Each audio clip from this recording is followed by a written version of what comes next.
I'm not the victim. I'm the architect of it all. Tonight, a woman will tear apart the face of Manhattan before the world. For 12 years, she was the shadow behind a multi-billion-dollar criminal empire, disguised under a perfect veneer of philanthropy. When her husband tried to erase her name from history, she made a single phone call. And before midnight, the entire city will know who truly holds the throne. Follow this story to the end. Hit like and leave a comment about where you're watching from. I want to know how far this story has come.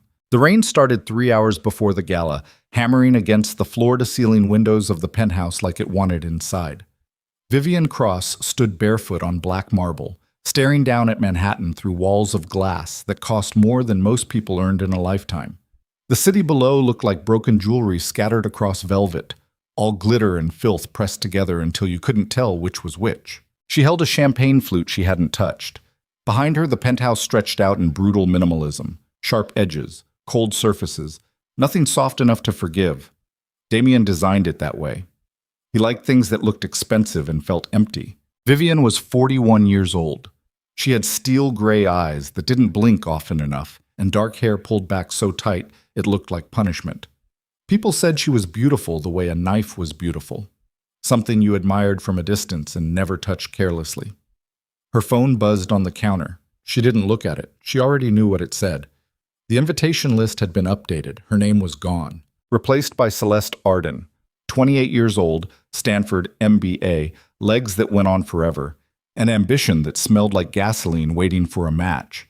Damien's new strategic advisor, the kind of advisor who spent more time in hotel suites than conference rooms. Vivian set down the champagne and walked to the window. Her reflection stared back at her, ghostly against the storm. Somewhere in this city, Damien Vale was getting dressed for the Aurora Gala, the biggest night of the year for Manhattan's elite. Senators would be there, CEOs, old money and new blood. Everyone who mattered. And Vivian Cross, the woman who built the entire goddamn empire from nothing, would not be attending. Damien thought this would break her. He was about to learn how badly he'd miscalculated. She picked up her phone and made one call. It rang twice. "It's me," she said. "Do it." Then she hung up and opened her closet. In the back, behind the designer gowns Damien liked her to wear, hung a black silk dress she bought herself 3 years ago. Simple. Brutal. The kind of thing you wore when you stopped pretending to be someone else. She put it on and looked at herself in the mirror. No jewelry, no softness, just the truth of who she'd always been underneath all the performance. Vivian Cross wasn't a wife. She wasn't a philanthropist. She wasn't the elegant woman standing beside Damien Vale at charity events while photographers smiled and flashes popped. She was the architect, the engineer, the cold, calculating mind that built the Vale Foundation from the ground up and turned it into the most successful money laundering operation in modern American history. And tonight, the whole world was about to find out. The Aurora Ballroom sat on the 63rd floor of the Celestia Tower, a building so expensive that even the elevators had marble floors. By 8:30, the room glowed with chandeliers and ambition, campaign donors in tailored suits, lobbyists in dresses that cost more than cars. Everyone smiling with too many teeth. Damien Vale stood at the center of it all, holding court like a king who'd never been told he was only wearing a crown made of lies. He was 56, handsome in that polished way rich men achieve when they stop doing anything themselves. Silver hair, perfect tan, a smile that looked practiced in mirrors. Beside him stood Celeste Arden, laughing at something a senator said. She wore emerald green and diamond earrings that caught the light every time she moved her head. Her hand rested on Damien's arm like a claim. No one asked where Vivian was. No one even noticed she was missing. That was the problem with being invisible for 12 years. People forgot you could cast a shadow. Senator Howard Brennan raised his champagne glass. "To Damien Vale," he announced, loud enough for the whole room to hear. A man who turned charity into an art form. Laughter rippled through the ballroom. Glasses clinked. Damien smiled, that smooth, empty smile he'd perfected. Then the lights went out. For 3 seconds, the ballroom plunged into total darkness. Someone gasped. A glass shattered somewhere near the back. Then the chandeliers flickered back on, but dimmer now, like the room was holding its breath. And the screen behind the stage came alive. It was massive, 30 feet across, impossible to ignore. At first, it showed nothing but a black background and white text.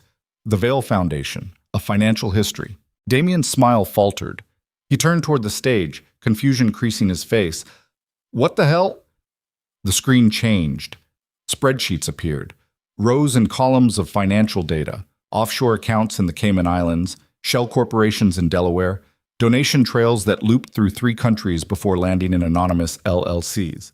And every single structure had the same name attached to it, Vivian Cross, architect, primary signatory. The room went silent. Not the polite kind of silence that happens when someone gives a speech. The kind of silence that happens when everyone realizes they've been standing in the same room as a bomb. Turn it off, Damien hissed to someone backstage. Turn it the fuck off. But the screen kept rolling. Bank statements, wire transfers. Meeting notes signed in Vivian's handwriting. 12 years of financial architecture laid bare for every powerful person in New York to see. And then the doors at the back of the ballroom opened. Vivian Cross walked in like she owned the building, which, technically, she did. The Celestia Tower was one of 17 properties buried inside the Veil Foundation's portfolio, and Vivian had structured the purchase herself. She moved through this crowd without hurrying.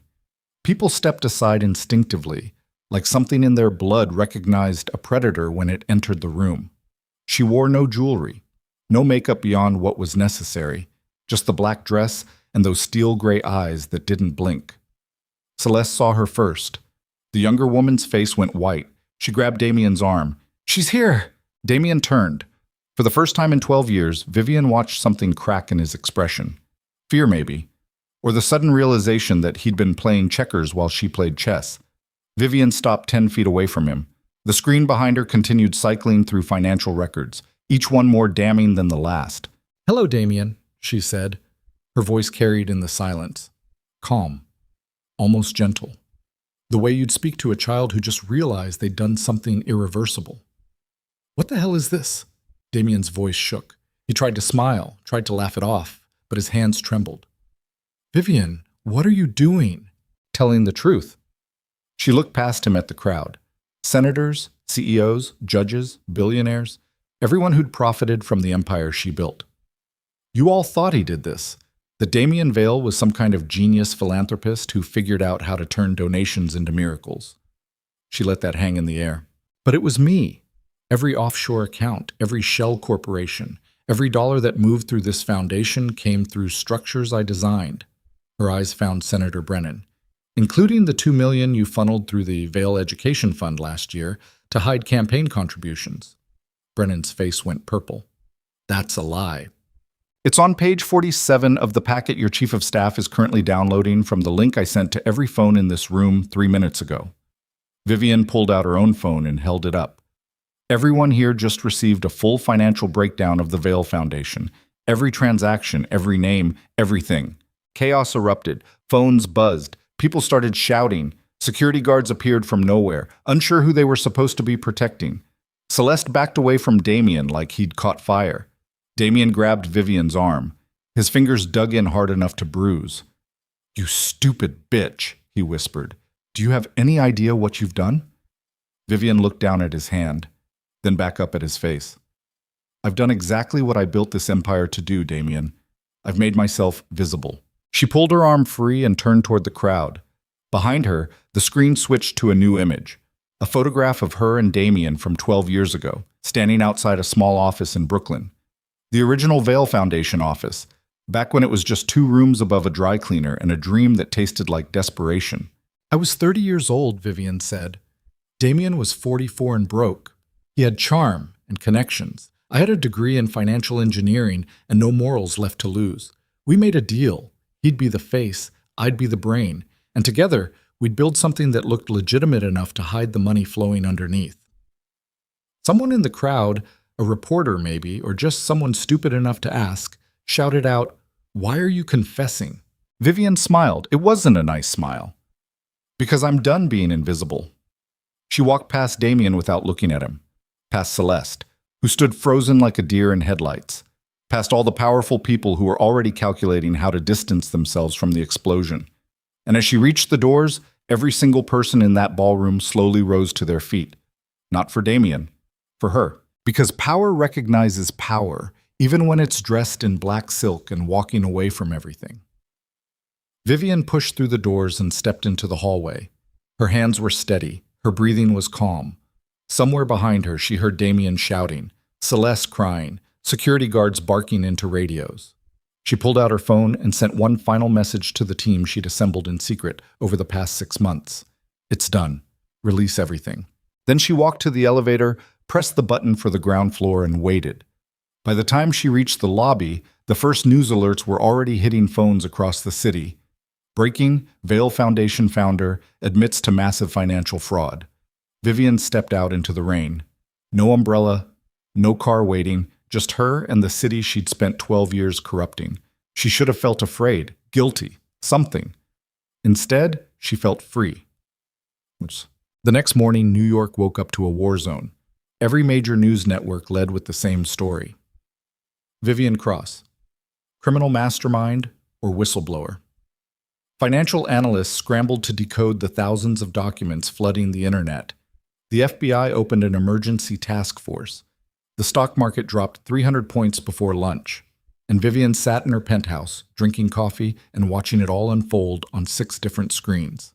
Her lawyer called at 7 a.m. They're coming for you, Marcus Hales said without preamble. He was 63, expensive, and had never lost a case he actually cared about. FBI, SEC, maybe even Treasury, you just declared war on half the government. I know, Vivian said. Do you have a plan? Not anymore. Silence on the other end. Then, Jesus Christ, Vivian. Tell them I'll cooperate, she said, but only after I've secured the Foundation's legitimate programs, the hospitals, the scholarships, the children's clinics. Those stay funded. They're not going to negotiate. They will. Because if they don't, I'll release the second archive. Marcus went quiet. There's a second archive? There's always a second archive, Marcus. She hung up and turned back to the screens.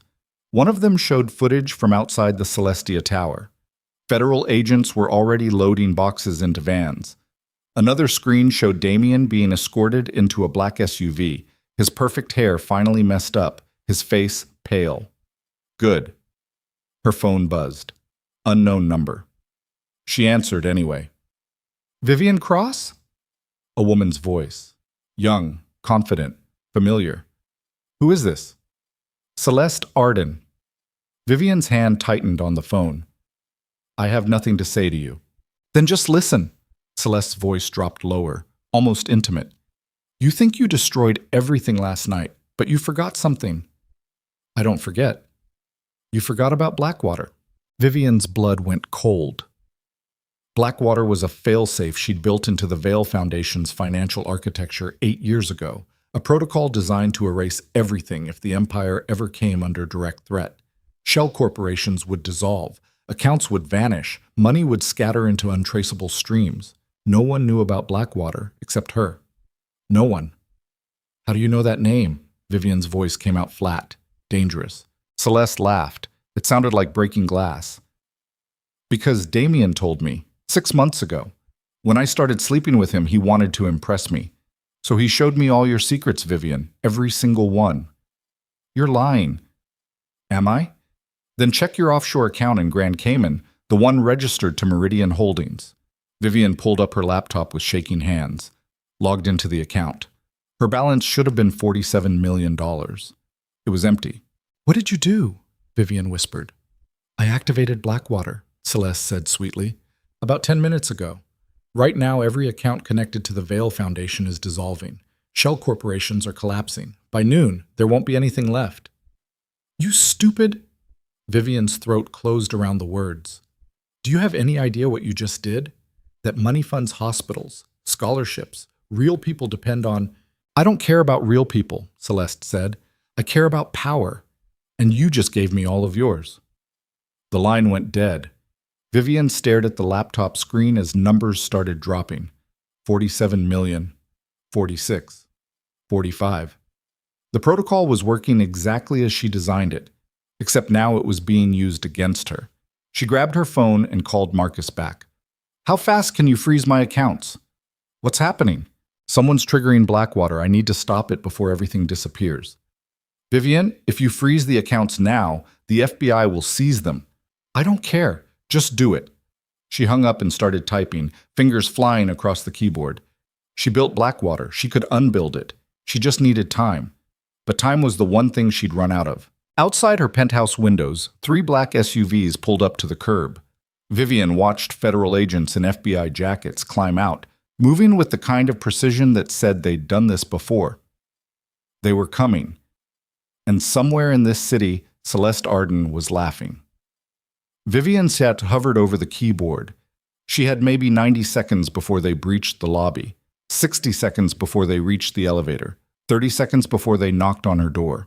The smart play was to run, disappear. She had exit strategies built on top of exit strategies, but running meant abandoning everything: the hospitals, the scholarship funds, the children's programs that actually helped people, the tiny slivers of good she'd managed to carve out of all the corruption. Vivian made her choice. She opened the hidden directory on her laptop, the one labeled Empire of Liars, and began uploading files. Not to Marcus, not to the FBI, to every major newsroom in America.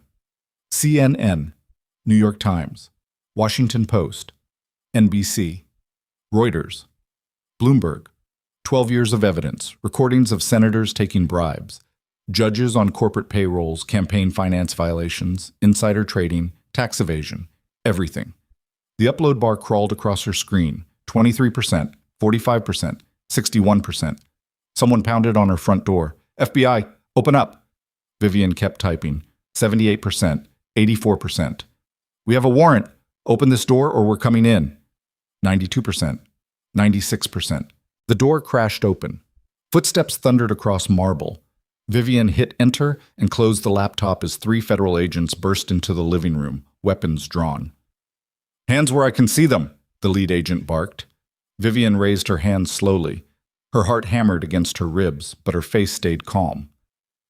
I was wondering when you'd arrive. Vivian Cross, you're under arrest for conspiracy to commit money laundering, wire fraud, and— I know what I'm being arrested for, Vivian said quietly. I wrote the playbook. They cuffed her and led her toward the door. As they passed through the living room, Vivian glanced back one last time at the penthouse, the empire she built, the cage she lived in, the throne made of lies. The lead agent noticed. Something you want to say? Vivian looked at him. Steel gray eyes, no fear left. Yes. Check your phone in about 3 minutes. Every newsroom in America just received a very interesting package. The agent frowned. What package? But Vivian didn't answer. They pushed her into the elevator, and the doors closed on the life she used to have. Outside, cameras were already gathering. News vans, reporters shouting questions. By the time they walked her to the SUV, every phone in the crowd had started buzzing. The files were spreading. The second bomb was detonating. And Vivian Cross, hands cuffed behind her back, allowed herself one small, dangerous smile. Because the empire was burning. But she wasn't burning alone. The holding cell smelled like disinfectant and fear. Vivian sat on a metal bench bolted to the wall, hands still cuffed in front of her, watching a cockroach navigate the corner where the floor met concrete. The insect moved with more purpose than most people she knew. She'd been here 4 hours. No phone call, no lawyer, just fluorescent lights that buzzed like something dying and the occasional footsteps echoing past her door. Her wrists ached where the metal dug in. She shifted position and the cuffs clinked against the bench. The sound reminded her of champagne glasses at the Gala, that delicate collision of wealth pretending to be celebration. The door opened. A federal agent stepped in, younger than the ones who arrested her, maybe 30, dark suit, tired eyes. He carried a tablet and a folder thick enough to stop a bullet. Miss Cross? He didn't sit. I'm Agent David Chen. Do you know why you're here? Vivian looked at him without blinking. Because I committed multiple felonies over a 12-year period and then confessed to all of them in front of 300 witnesses. Chen almost smiled. Almost. That's refreshingly honest. I'm done lying.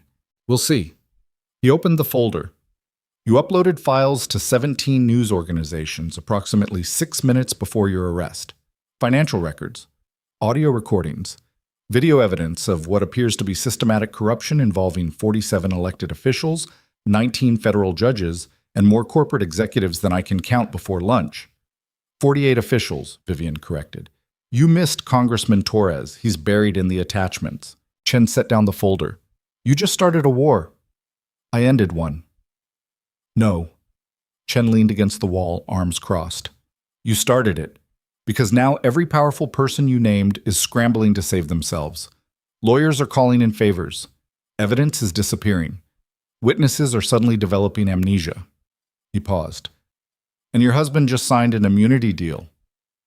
Vivian's stomach dropped. What? Damien Vale walked into our field office 3 hours ago with his attorney and offered full cooperation in exchange for immunity from prosecution. Chen watched her face. He's testifying against you, Ms. Cross.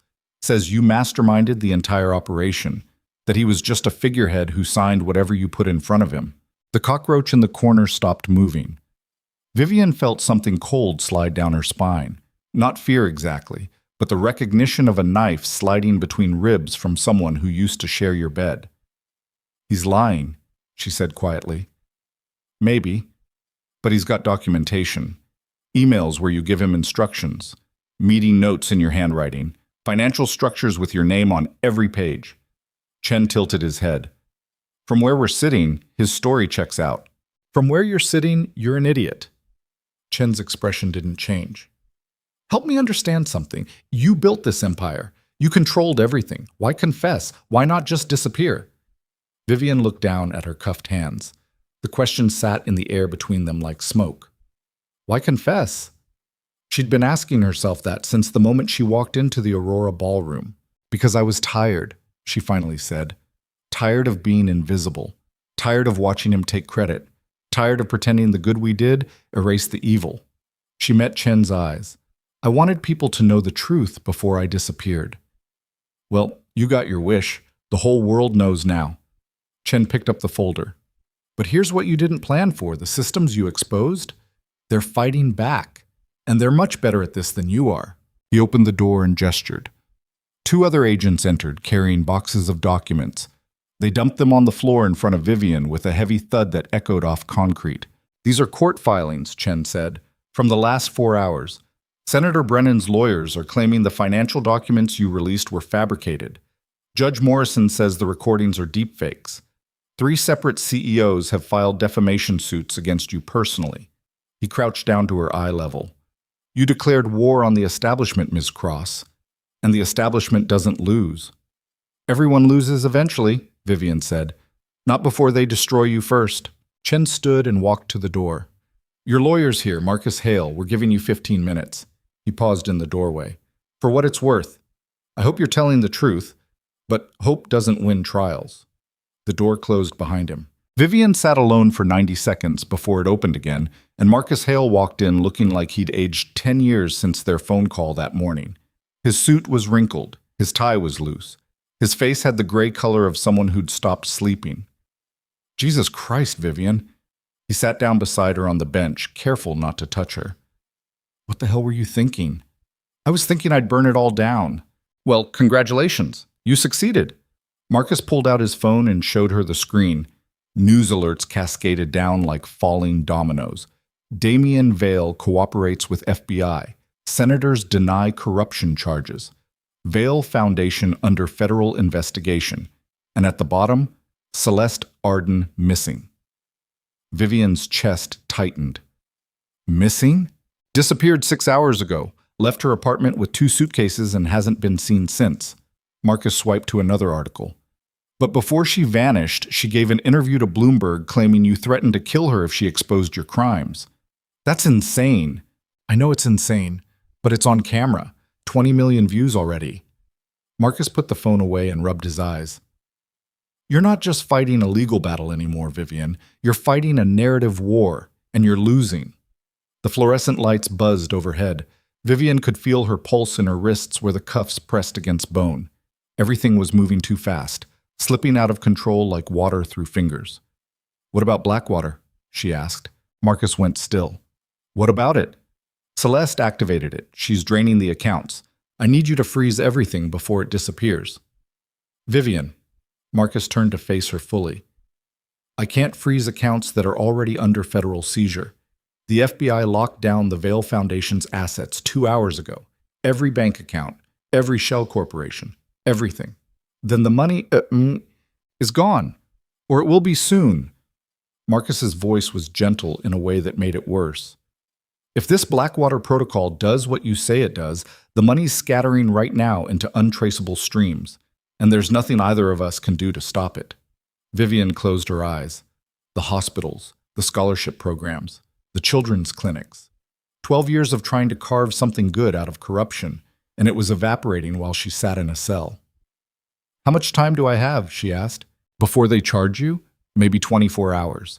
They're still sorting through the evidence you dumped. Marcus leaned back against the wall. But Vivian, you need to understand something. Even if you cooperate, even if you testify against everyone you named in those files, you're still going to prison. The question is whether you go for 20 years or 40. I'm not cooperating. Marcus stared at her. What? I'm not making a deal. I'm not testifying against anyone. Vivian opened her eyes and looked at him. I'm pleading guilty to everything. That's suicide. No, it's the truth. She straightened her spine, feeling the ache in her shoulders from sitting in the same position too long. I built this empire. I designed the laundering systems. I protected the criminals. And when it all came down, I chose to expose it instead of running. That's not testimony. That's confession. Marcus stood up and paced the small cell. 3 steps forward, 3 steps back. You're not thinking clearly. You're angry at Damien, angry at Celeste, angry at everyone who betrayed you. But throwing yourself on a sword doesn't fix anything. It fixes me. No, Vivian, it just makes you dead. The door opened. Agent Chen stepped in. Time's up. Marcus grabbed Vivian's arm. Don't say anything else without me present. Nothing. Do you understand? Vivian nodded. Chen escorted Marcus out, and the door closed again with a sound like a coffin lid. She was alone, and for the first time in 12 years, she had nothing left to control. 30 blocks away in a luxury hotel suite that cost $8,000 a night, Damien Vail poured himself 3 fingers of scotch and watched his life collapse on live television. The suite had floor-to-ceiling windows overlooking Central Park. Damien stood at the glass, drink in hand, while cable news played on 4 different screens behind him. Every channel showed the same thing, his face, his name, his empire burning. Except it wasn't his empire, it never had been. He took a long swallow of scotch. It burned going down but didn't warm anything inside him. His lawyer, Richard Strauss, sat on the leather couch, reviewing documents. Richard was 67, ruthless in the courtroom, and charging Damien $1,700 an hour to save him from federal prison. The immunity deal's solid, Richard said without looking up. As long as you cooperate fully, they can't touch you. What does fully mean? It means you tell them everything Vivian did, every structure she built, every account she controlled, every decision she made. Richard finally looked up. And you make it clear you were just a pawn. Damien laughed. It came out harsh and bitter. A pawn who lived in a $20 million penthouse and had senators on speed dial. A pawn who signed papers his wife put in front of him without understanding what they meant. Richard's voice was flat, transactional. That's the story. Stick to it. And if they don't believe me? They will, because Vivian already confessed. She stood in front of the entire city and admitted to everything. Your testimony just fills in the details. Damien turned back to the window. Far below, Central Park stretched out like a dark lung in the middle of the city. People were down there right now, walking dogs, jogging, living their insignificant little lives without any idea that entire empires were collapsing above their heads. His phone buzzed. Unknown number. He ignored it. It buzzed again. Answer it, Richard said. Might be the prosecutor's office. Damien picked up the phone. Yes? Hello, Damien. A woman's voice. Cool. Controlled. Familiar in a way that made his skin crawl.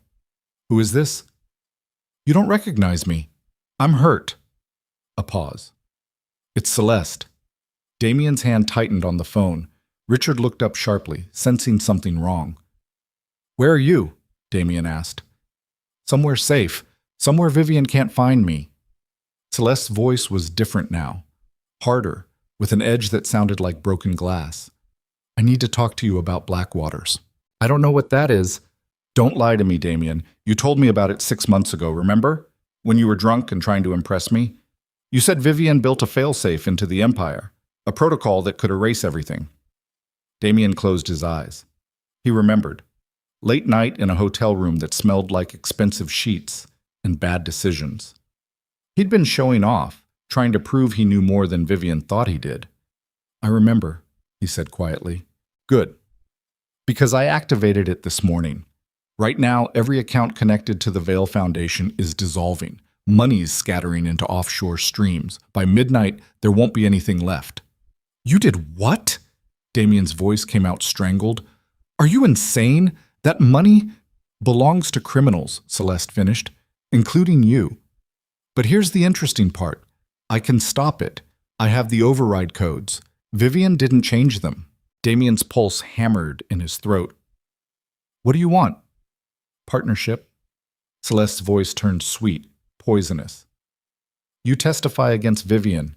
The FBI gives you immunity. And when this is all over, when the foundation collapses and the government seizes whatever's left, we split what I've hidden away. 50-50. Clean start. New empire. You're blackmailing me. I'm offering you survival. A pause. Think about it, Damien. Right now, you're broke. The feds froze your accounts. Your reputation's destroyed. You're living on borrowed time in a hotel room you can't even afford. Her voice dropped lower. But if you work with me, we walk away with $73 million and new identities. You disappear. I disappear. Vivian rots in prison. Everyone wins. Except the people who depend on the Foundation's programs. Celeste laughed. Since when do you care about people? She was right. That was the worst part. Damien didn't care about the hospitals or the scholarships or any of the bleeding heart shit Vivian insisted they fund. He cared about power, luxury, being untouchable, and Celeste was offering him a way to get it all back. I need time to think, he said. You have 12 hours. After that, I redirect the money somewhere you'll never find it and disappear. Celeste's voice turned sharp. Choose wisely, Damien. This is the only lifeboat left. The line went dead. Damien stood frozen, phone still pressed to his ear. Richard was watching him with the kind of intensity that said he'd heard every word. Who was that? Richard asked. No one. Bullshit. Who was it? Damien turned and threw the scotch glass at the wall. It exploded in a shower of crystal and alcohol, leaving a dark stain on the white paint like a bruise. That was the woman who's going to get me killed, he said. Back. In a rented apartment in Queens, far from the penthouses and luxury hotels, Celeste Arden sat cross-legged on a bare mattress with 3 laptops open in front of her and a burner phone in her hand. The apartment was a dump, peeling paint, radiator that clanged like it had ghosts inside. But it was paid for in cash under a fake name, and that made it the safest place in the city right now. She wore sweatpants and a Columbia hoodie she bought from a street vendor for $12. No makeup. Hair pulled back. She looked like a grad student, not a woman who'd just stolen $73 million. The center laptop showed a live feed of financial transactions, numbers cascading down the screen as Blackwater did its work, accounts dissolving, shell corporations collapsing, money flowing into temporary holding structures that would vanish in another 6 hours. Celeste had studied Vivian's architecture for months, memorized every pathway, every failsafe. Vivian was brilliant, but she had one fatal flaw. She documented everything. Every system had a manual. Every protocol had override codes. And Damien, drunk and desperate to prove he mattered, had shown Celeste where Vivian kept them all. The burner phone buzzed. Text message from an unknown number. We need to talk. AR. Celeste smiled. Adrian Reeve. Right on schedule. She typed back, Riverside Park. North entrance. 1 hour. Come alone. Adrian Reeve was a private equity titan who built his fortune buying distressed companies and stripping them for parts. He was 52, ruthless in a way that made other billionaires nervous, and he'd been circling the Veil Foundation for years waiting for an opportunity to strike. Celeste was about to give him that opportunity. She closed the laptops and shoved them into a backpack, grabbed the burner phone, checked the window to make sure no one was watching the street below. Then she left the apartment and disappeared into the city. Yi Acharase. Riverside Park at night was empty except for joggers who didn't know when to quit and homeless people who'd staked out their territory under the benches. Celeste walked along the path near the water, hands in her hoodie pockets, looking like she belonged there. Adrian Reeve sat on a bench overlooking the Hudson River, wearing a cashmere coat that probably cost more than the average person made in 6 months. He looked up when Celeste approached. "You're late," he said. "You're lucky I showed up at all." Celeste sat down beside him, keeping a careful distance. "Did you come alone?" "Do I look stupid?" "You look desperate. There's a difference." Adrian smiled. It didn't reach his eyes. "You called this meeting, Ms. Arden. What do you want?" "To offer you the Veil Foundation." That got his attention. Adrian turned to face her fully. "The Veil Foundation is currently under federal investigation. Its founder is in custody. Its assets are frozen. What exactly are you offering? The pieces the FBI doesn't know about yet." Celeste pulled out a folded piece of paper and handed it to him. 17 shell corporations in jurisdictions the feds haven't searched. Offshore accounts the government hasn't frozen. Real estate holdings buried under 6 layers of LLCs. She paused. Total value, approximately $420 million. Adrian unfolded the paper. His eyes scanned the list. His expression didn't change, but Celeste saw his fingers tighten on the page. "How did you get this?" he asked quietly. "Vivian Cross showed me. She wanted a protege, someone to pass the empire to." Celeste laughed softly. "She chose wrong." "This information is worth $73 million, Celeste interrupted. "That's my price. You buy the assets before the Fed seize them. I get my cut in cryptocurrency transferred to an offshore account. We never speak again." Adrian folded the paper carefully and put it in his coat pocket. "And what stops you from selling this information to someone else?" "Nothing, but I'm giving you first right of refusal because you're the only person with enough liquidity to move that fast." Celeste met his eyes. "The FBI will find these assets eventually. You have maybe 72 hours before they do. Either you act now or you lose the opportunity forever." Adrian was quiet for a long moment. The river moved past them, dark and cold and uncaring. Somewhere across the water, New Jersey glittered like a promise no one believed anymore. "I'll need verification," Adrian finally said. "Proof that these assets exist and that you have legitimate access." Celeste pulled out one of the burner phones and showed him a screenshot. "Bank account in the Cayman Islands. Balance, $47 million. Account holder, Meridian Holdings, LLC. I transferred this from Vivian's primary offshore account this morning," Celeste said. "The rest is scattered across the structures on that list. If you want verification, have your people check the account number, but do it fast. This money disappears in 60 hours. Adrian took a photo of the screenshot with his own phone. "If you're lying, you'll do what? Report me to the FBI?" Celeste stood up. "We're both criminals here, Mr. Reeve. Let's not pretend otherwise." She walked away without looking back. Adrian stayed on the bench, staring at his phone like it might explode. Celeste made it 3 blocks before she allowed herself to smile. The trap was set. Adrian would verify the accounts, realize the opportunity was real, and move heaven and earth to buy the assets before the government seized them. He'd transfer the $73 million in cryptocurrency, thinking he was getting a bargain. And by the time he realized the assets were contaminated, tied to money laundering investigations that would bring federal scrutiny down on everything he touched, Celeste would be gone. She'd learned from Vivian, you don't just take the money, you make sure no one can follow you when you disappear. Back in the holding cell, Vivian sat with her eyes closed and her breathing controlled, trying to slow her racing heart. She'd been alone for 6 hours. No updates, no information.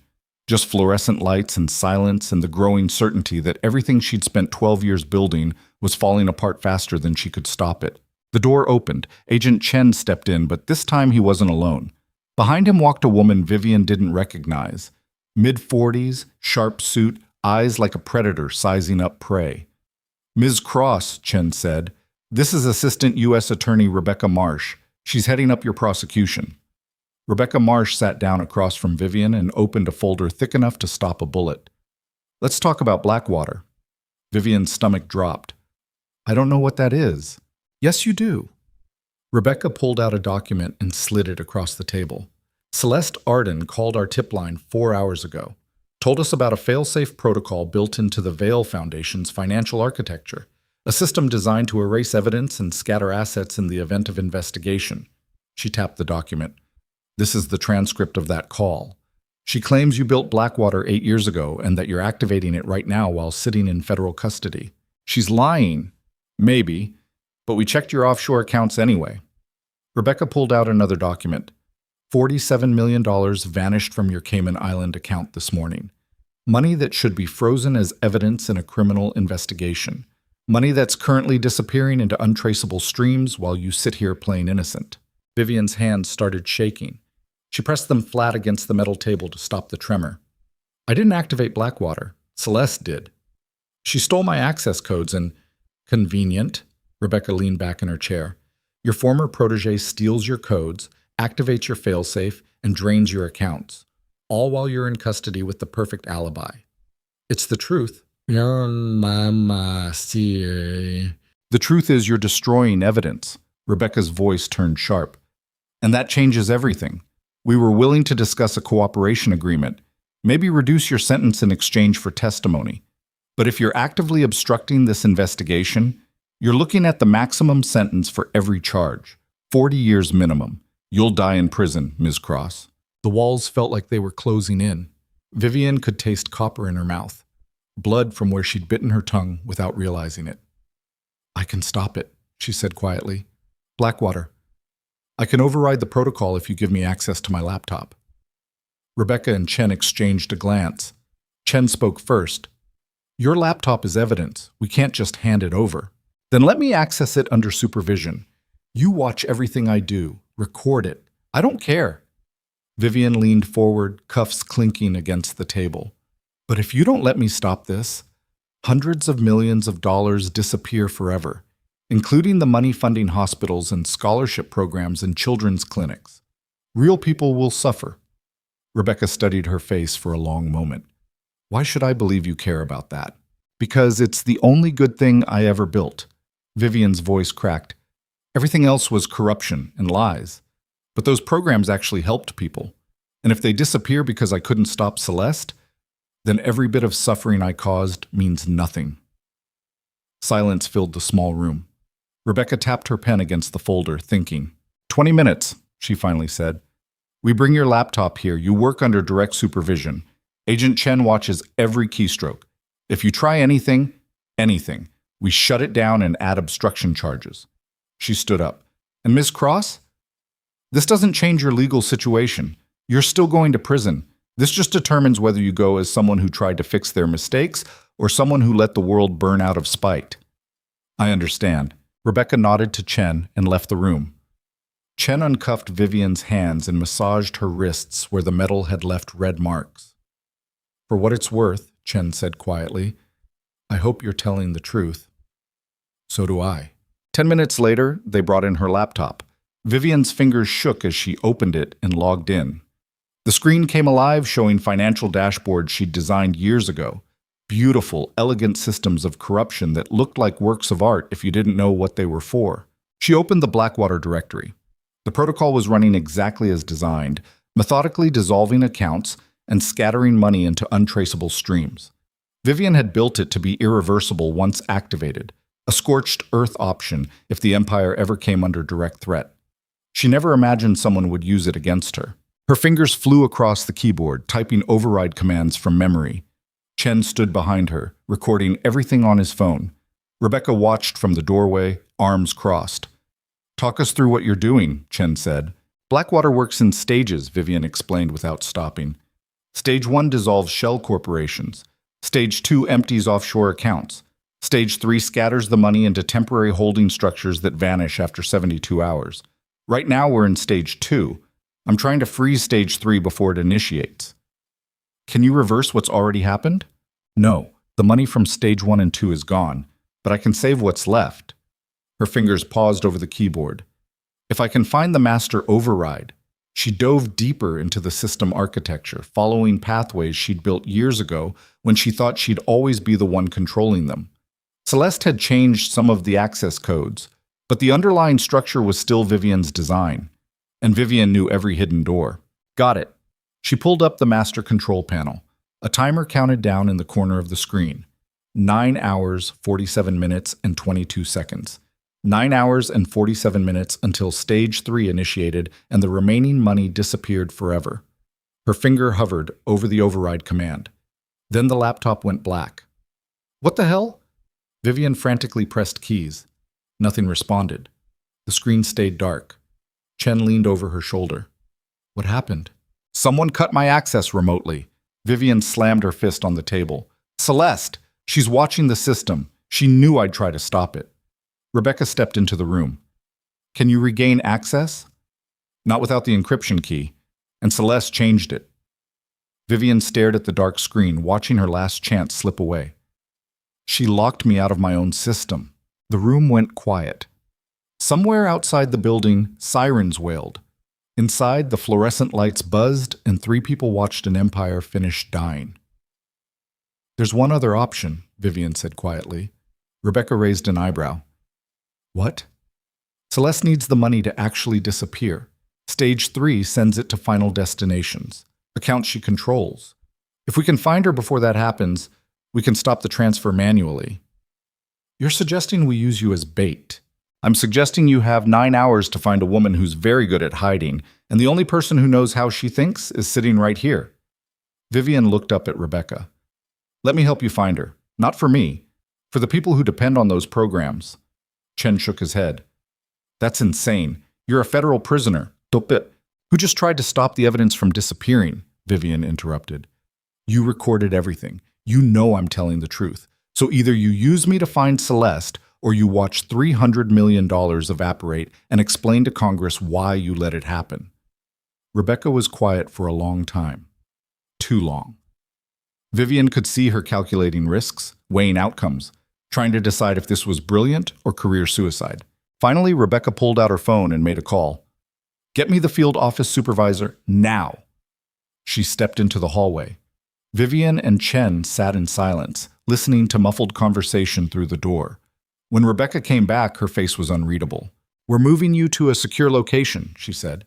You're still in federal custody, but if you help us find Celeste Arden and recover the money, I'll recommend a reduced sentence. She paused. This is your last chance to do something right, Ms. Cross. Don't waste it. Vivian stood up. Her legs were shaky from sitting too long. I won't. But as they led her out of the holding cell and into an SUV with blacked-out windows, Vivian knew the truth. She wasn't doing this to reduce her sentence.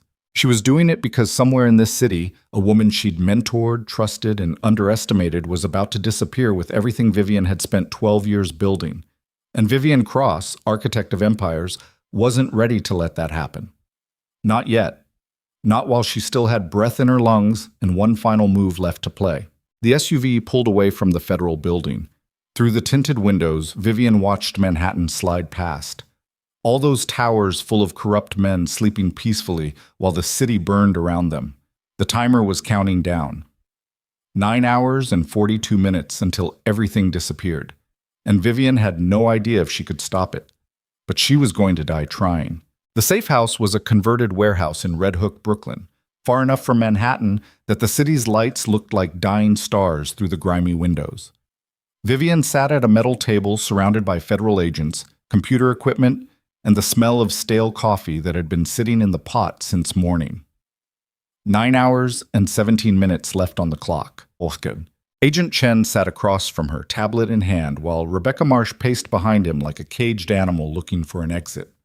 3 other agents worked at laptops along the far wall, tracking financial movements and phone signals, and all the digital breadcrumbs people left when they thought they were being careful. Walk me through how she thinks, Chen said. Where would she go? Vivian closed her eyes and tried to picture Celeste, not the polished version who stood beside Damien at the gala in an emerald dress. The real one. The woman who spent 6 months studying Vivian's architecture, memorizing every weakness, waiting for the perfect moment to strike. She won't stay in the city, Vivian said. Too many cameras, too many witnesses. She'll hole up somewhere anonymous until the timer runs out. Anonymous how? Cash rental. Fake name. Somewhere people don't ask questions. Vivian opened her eyes. Queens, maybe, or the Bronx. Somewhere the FBI doesn't think to look because it's too obvious. Rebecca stopped pacing. We've already searched her apartment. Credit cards are frozen. Phone's been off since this morning. She's a ghost. She's not a ghost. She's following a playbook. Vivian leaned forward, elbows on the table. I taught her how to disappear, layer upon layer of misdirection. You freeze the cards she wants you to see while she uses the ones you don't know about. You track the phone she abandoned while she's using burners bought with cash. She's 3 steps ahead because I showed her how to be. Chen exchanged a glance with Rebecca. What else did you show her? Vivian's throat tightened. Everything. I thought... She stopped herself, took a breath. I thought she was different, smart, ambitious. Someone who understood that power isn't about being visible. It's about controlling the invisible. You made her into a weapon, Rebecca said flatly. I made her into me. Vivian's voice came out hollow. And now she's better at it than I ever was. One of the agents at the laptop suddenly sat up straight. Got something. Transaction just hit the Meridian Holdings account in the Caymans. Withdrawal request for $47 million. Destination account is... He squinted at the screen. Encrypted. Routing through Singapore, then Luxembourg, then it vanishes. Chen jumped to his feet. Can you trace it? Not in time. The withdrawal process is in 90 minutes. The agent turned around. But whoever initiated it had to authenticate using biometric verification, fingerprint scan tied to the account holder. Vivian's pulse spiked. Celeste doesn't have my fingerprints. Then how did she authenticate? She didn't. Vivian stood up so fast her chair scraped against concrete. Someone else did. Someone who has legitimate access to that account. Rebecca's eyes narrowed. Who has access besides you? Vivian's mind raced through the possibilities. She'd built Meridian Holdings 8 years ago as a personal failsafe. Money that existed outside the Vail Foundation structure. Only 2 people had signatory authority on that account. Her and Damien. No, Vivian whispered. He wouldn't. But even as she said it, she knew it was true. Damien had access. Damien was desperate. And Damien had always been exactly stupid enough to make a deal with someone like Celeste if it meant saving himself. Your husband, Rebecca said. It wasn't a question. He's working with her. Vivian grabbed the edge of the table to steady herself. That's why he signed the immunity deal so fast. He wasn't trying to save himself from prosecution. He was buying time to move the money. Chen was already on his phone. Get me the location of Damien Vail now. I want every agent we have on him in the next 5 minutes. Rebecca moved beside Vivian. If they're working together, they'll both disappear when that timer hits 0. We'll lose everything. Not everything. Vivian's voice turned cold, sharp as broken glass. Celeste is arrogant. She thinks she's smarter than everyone. But she made one mistake. What mistake? She kept me alive. Vivian met Rebecca's eyes. If she really wanted to disappear cleanly, she should have killed me the moment Blackwater activated. But she didn't. Because somewhere inside that brilliant, vicious mind, she wants me to watch. She wants me to see her win. That's not a mistake, Rebecca said. That's ego. Ego is a mistake. Vivian turned to Chen. Where's Damien staying? Chen checked his phone. Plaza Hotel, presidential suite. We have agents posted outside his door. Call them. Tell them to check on him, right now. Chen made the call, put it on speaker. The line rang 4 times before someone picked up. Agent Morrison. This is Chen. What's the status on Damien Vail? Secure. He's been in his suite all evening. No visitors, no movement. Check on him. Visual confirmation. A pause. We're not supposed to enter unless... I don't care what you're supposed to do, Chen snapped. Check on him now.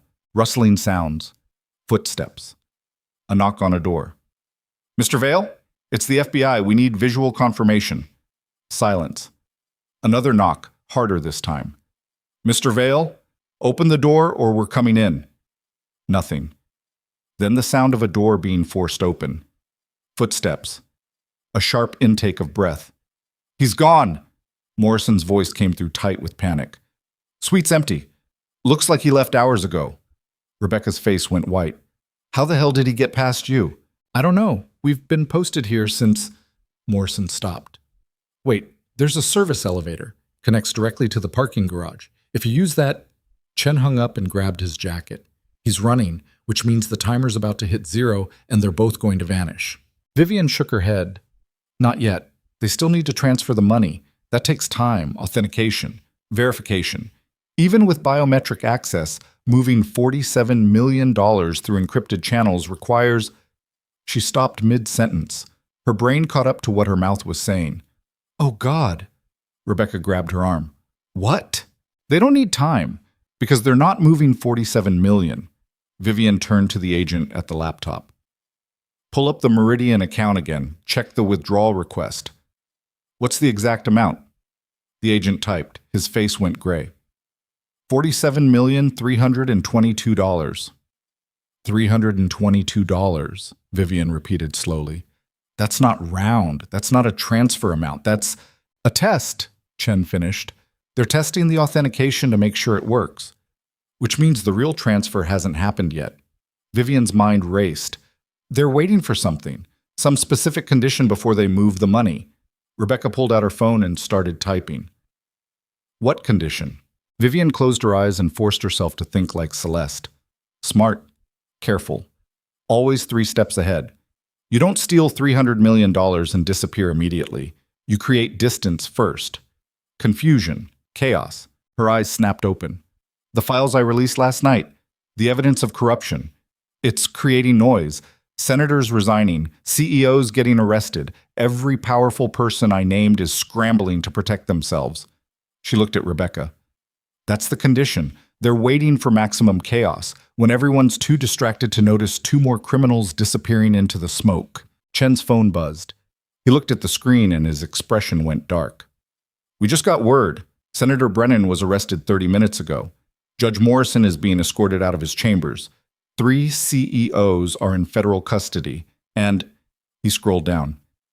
Adrian Reeve just wired $73 million in cryptocurrency to an offshore account we can't trace. Adrian Reeve?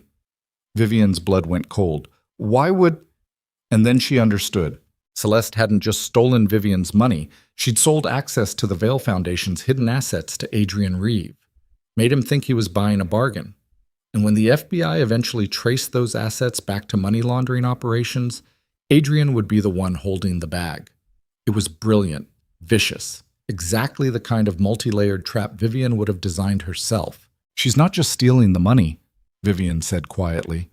She's burning everyone who ever touched the Empire. Me, Damien, Adrian, everyone becomes collateral damage while she walks away clean. Rebecca's phone rang. She answered, listened for 10 seconds, then hung up looking like she'd been punched in the stomach. That was the prosecutor's office. Damien's immunity deal was revoked 20 minutes ago. Why?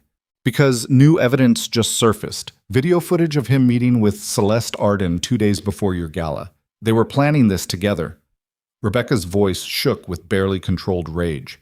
Which means his testimony against you is worthless. He's not a witness. He's a co-conspirator.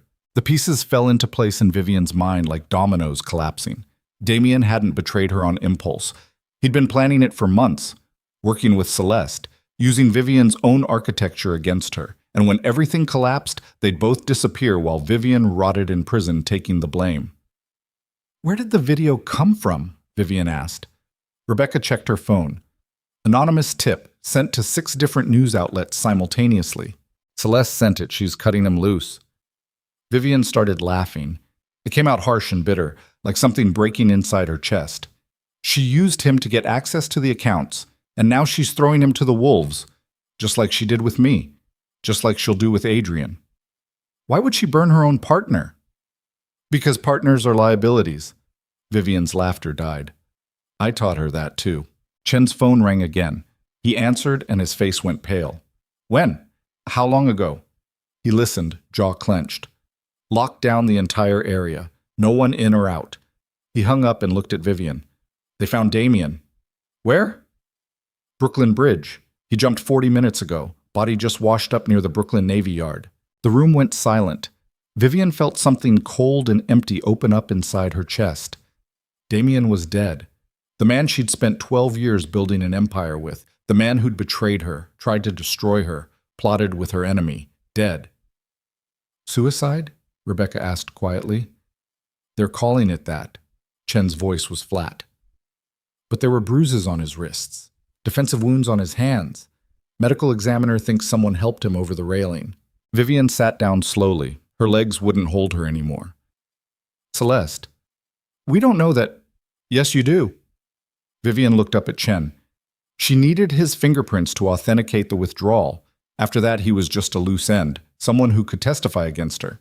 So she killed him and made it look like suicide. She paused. How long ago did the withdrawal go through? The agent at the laptop checked. 43 minutes. Right around the time he went into the river. Vivian's voice was hollow. She got what she needed, and then she erased him. Rebecca grabbed Vivian's shoulder.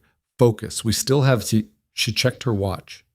8 hours and 41 minutes before Stage 3 initiates. If Celeste killed Damien, she's still in the city, still close enough to finish the job. Where would she go? Vivian closed her eyes, tried to think through the fog of shock and rage and the horrible realization that she'd created this monster. Taught her everything, made her into the perfect weapon. And now that weapon was pointed at everyone. She needs to watch the timer count down, Vivian said slowly. Needs to make sure nothing goes wrong, which means she's somewhere with internet access and a clear exit strategy. She opened her eyes. Somewhere she can disappear the moment the money transfers. We've locked down airports, bus terminals, train stations. She's not using any of those. Vivian stood up. She's using exactly what I would use if I were her. A private charter, small airport, Teterboro maybe, or Republic in Long Island. Somewhere the FBI isn't watching as closely. Chen was already typing on his tablet. We can lock those down in. She's already booked the flight, used a fake passport, paid in cryptocurrency. Vivian's mind raced through the possibilities. The plane leaves sometime in the next 9 hours. She'll wait until the last possible moment. Let the timer count down. Transfer the money. Then disappear before anyone realizes she's gone. Rebecca pulled out her phone. I'm calling every private airport within 100 miles. If she's got a flight booked, Bruce is sweet tickets. You won't find it under her name. Vivian grabbed Rebecca's arm. But I know what name she'd use. How? Because I used it first. Vivian's voice cracked. When I built my own exit strategy 12 years ago, I created a fake identity. Sarah Mitchell, Canadian passport, clean credit history. I told Celeste about it 6 months ago, showed her how I'd disappear if everything fell apart. And she stole that too, Chen said. She stole everything. Vivian looked at Rebecca. Search for Sarah Mitchell, private charter leaving within the next 9 hours. Destination somewhere without extradition. Rebecca made the call, put it on speaker. Someone answered on the second ring. Teterboro Airport Operations. This is Assistant U.S. Attorney Rebecca Marsh. I need to know if you have a flight scheduled under the name Sarah Mitchell within the next 12 hours. Typing sounds. A pause. We have a charter scheduled for more typing. 7 a.m. tomorrow morning, Gulfstream G650, destination Grand Cayman. Rebecca's eyes met Vivian's. That's it. Hold that aircraft, Rebecca ordered. Federal investigation. No one boards that plane until we arrive. Understood. But ma'am, the passenger already checked in. She's in our executive lounge right now. Everyone in the warehouse moved at once. Chen grabbed his jacket. Rebecca was shouting orders into her phone. Agents scrambled for equipment. Vivian stood frozen in the middle of the chaos. Celeste was there. Right now. Sitting in an airport lounge drinking overpriced coffee and waiting for the timer to run out. Close enough to touch, close enough to stop. Let's go, Chen said, grabbing Vivian's arm. They piled into 3 black SUVs and tore through Brooklyn toward Teterboro. Sirens off, but lights flashing. Traffic scattered in front of them like startled birds. Vivian sat in the back seat next to Rebecca, watching the city blur past through tinted windows. Her hands wouldn't stop shaking. She pressed them flat against her thighs to hide the tremor. What happens when we find her? Vivian asked quietly. We arrest her. Recover the money. Close the case. And me? Rebecca was quiet for a moment. You still go to prison, Vivian. Nothing changes that. But if you help us catch her, if you help us save those programs, I'll recommend the minimum sentence. Maybe 15 years instead of 40. 15 years. Vivian would be 56 when she got out. An old woman. Forgotten. Everything she built turned to ash. But at least the hospitals would still be funded. The scholarships would still exist. The children's programs would survive. It wasn't redemption, but it was something. The SUV screeched into Teterboro Airport and pulled up to the executive terminal. Agents poured out, weapons drawn, moving with practiced precision. Rebecca stayed close to Vivian as they entered the building. The lounge was all leather chairs and ambient lighting and the kind of quiet that cost money. 3 passengers sat scattered around the room, 2 men in business suits working on laptops, and 1 woman sitting alone by the window, staring out at the tarmac where a sleek Gulf Stream waited in the pre-dawn darkness. Celeste. She wore jeans and a simple gray sweater. No makeup, hair pulled back. She looked young, tired, almost innocent if you didn't know what hid behind those eyes. She looked up when they entered, saw Vivian, and smiled. "Hello, Vivian," Celeste said calmly. "I was wondering when you'd figure it out." Agents surrounded her, weapons trained. "Celeste Arden, you're under arrest for—" "Save it." Celeste stood up slowly, hands visible. "I know what I'm being arrested for. I've known since the moment I activated Blackwater." She looked past the agents at Vivian. "I learned from the best, after all." Vivian stepped forward. Rebecca tried to hold her back, but Vivian shrugged her off. She walked until she was standing 3 feet from Celeste, close enough to see the flecks of gold in the younger woman's eyes. "Why?" Vivian's voice came out broken. "I trusted you. I showed you everything. I was going to—" She stopped. "Why?" Celeste tilted her head, studying Vivian like she was a specimen under glass. "Because you were weak. You built an empire and then wasted it trying to fund hospitals and scholarships and all that bleeding heart bullshit. You had power and you squandered it on guilt. Those programs helped people." "I don't care about people." Celeste's voice turned cold. "You taught me that power is everything, that the world belongs to whoever's smart enough to take it, and then you tried to pretend you could be both powerful and good. You couldn't. No one can. So I took what you were too weak to keep. You killed Damien." "Damien killed himself." Celeste's smile widened. "He was so desperate to escape, so convinced I'd save him. When I pushed him off that bridge, he actually looked surprised." She paused. "Did you know he cried? At the end? Begged me not to do it. Said he loved me." Vivian's hand moved before she could think. The slap cracked across Celeste's face, hard enough to snap her head sideways. Agents grabbed Vivian and pulled her back. Celeste touched her reddening cheek and laughed. "There she is," Celeste said softly. "The real Vivian Cross. Not the woman pretending to have a conscience. The one who'd burn the world down if it meant staying on top." "You're wrong." "Am I? Then why did you build Blackwater? Why create a failsafe designed to erase everything if the empire fell?" Celeste's eyes glittered. "Because deep down, you knew. If you couldn't have it, no one could. You're just as ruthless as I am. You're just better at lying to yourself." Rebecca stepped between them. "Celeste Arden, you're under arrest. You have the right to remain silent." "Oh, I'll remain silent," Celeste interrupted. "But first, you should know something. The money's already gone." Everyone froze. "What did you say?" Rebecca asked.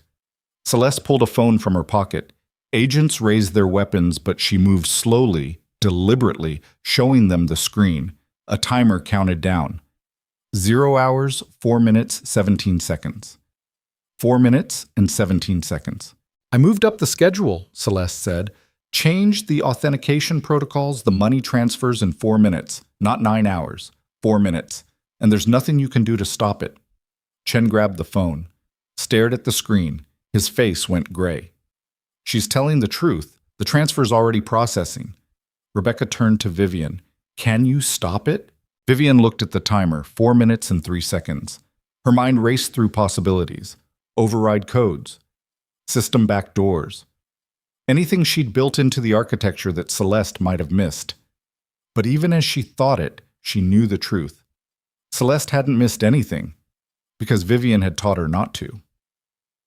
"No," Vivian said quietly. "She locked me out. Changed every code, every failsafe. It's already gone." The room fell silent except for the soft ticking of the countdown. 3 minutes and 41 seconds. Celeste smiled. You know what the beautiful part is? I'm not even angry at you, Vivian. I'm grateful. You showed me exactly what I needed to be, and now I get to watch you realize that you created your own destruction. You're still going to prison, Rebecca said. Maybe. But I'll go knowing I won. That every hospital you tried to save just lost its funding. Every scholarship program. Every children's clinic. All those innocent people you tried to help? Celeste's voice turned venomous. They're suffering because of you, because you built a system so perfect even you couldn't stop it. Vivian felt something break inside her chest.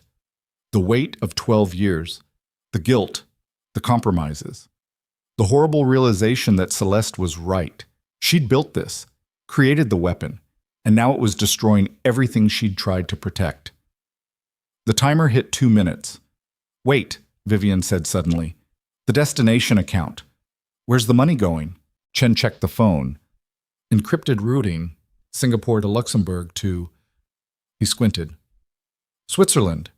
Final destination is a numbered account in Zurich. Pull up the routing details. All of them. Chen hesitated. Rebecca nodded. He handed Vivian the phone. She studied the transfer pathway, following the digital breadcrumbs through a dozen offshore jurisdictions. Celeste had been smart, layered the routing through banks with strict privacy laws, made it virtually untraceable. But Vivian had designed the original architecture. And she knew something Celeste didn't. Every transfer route had a kill switch, a final failsafe built into the deepest layer of the system, something Vivian had installed 8 years ago and never told anyone about. Not Damien, not her lawyers, not even Marcus. A backdoor that could freeze the transfer mid-route if the right code was entered. The problem was, the code wasn't in Vivian's head. It was biometric. Specifically, it required a retinal scan from Vivian herself.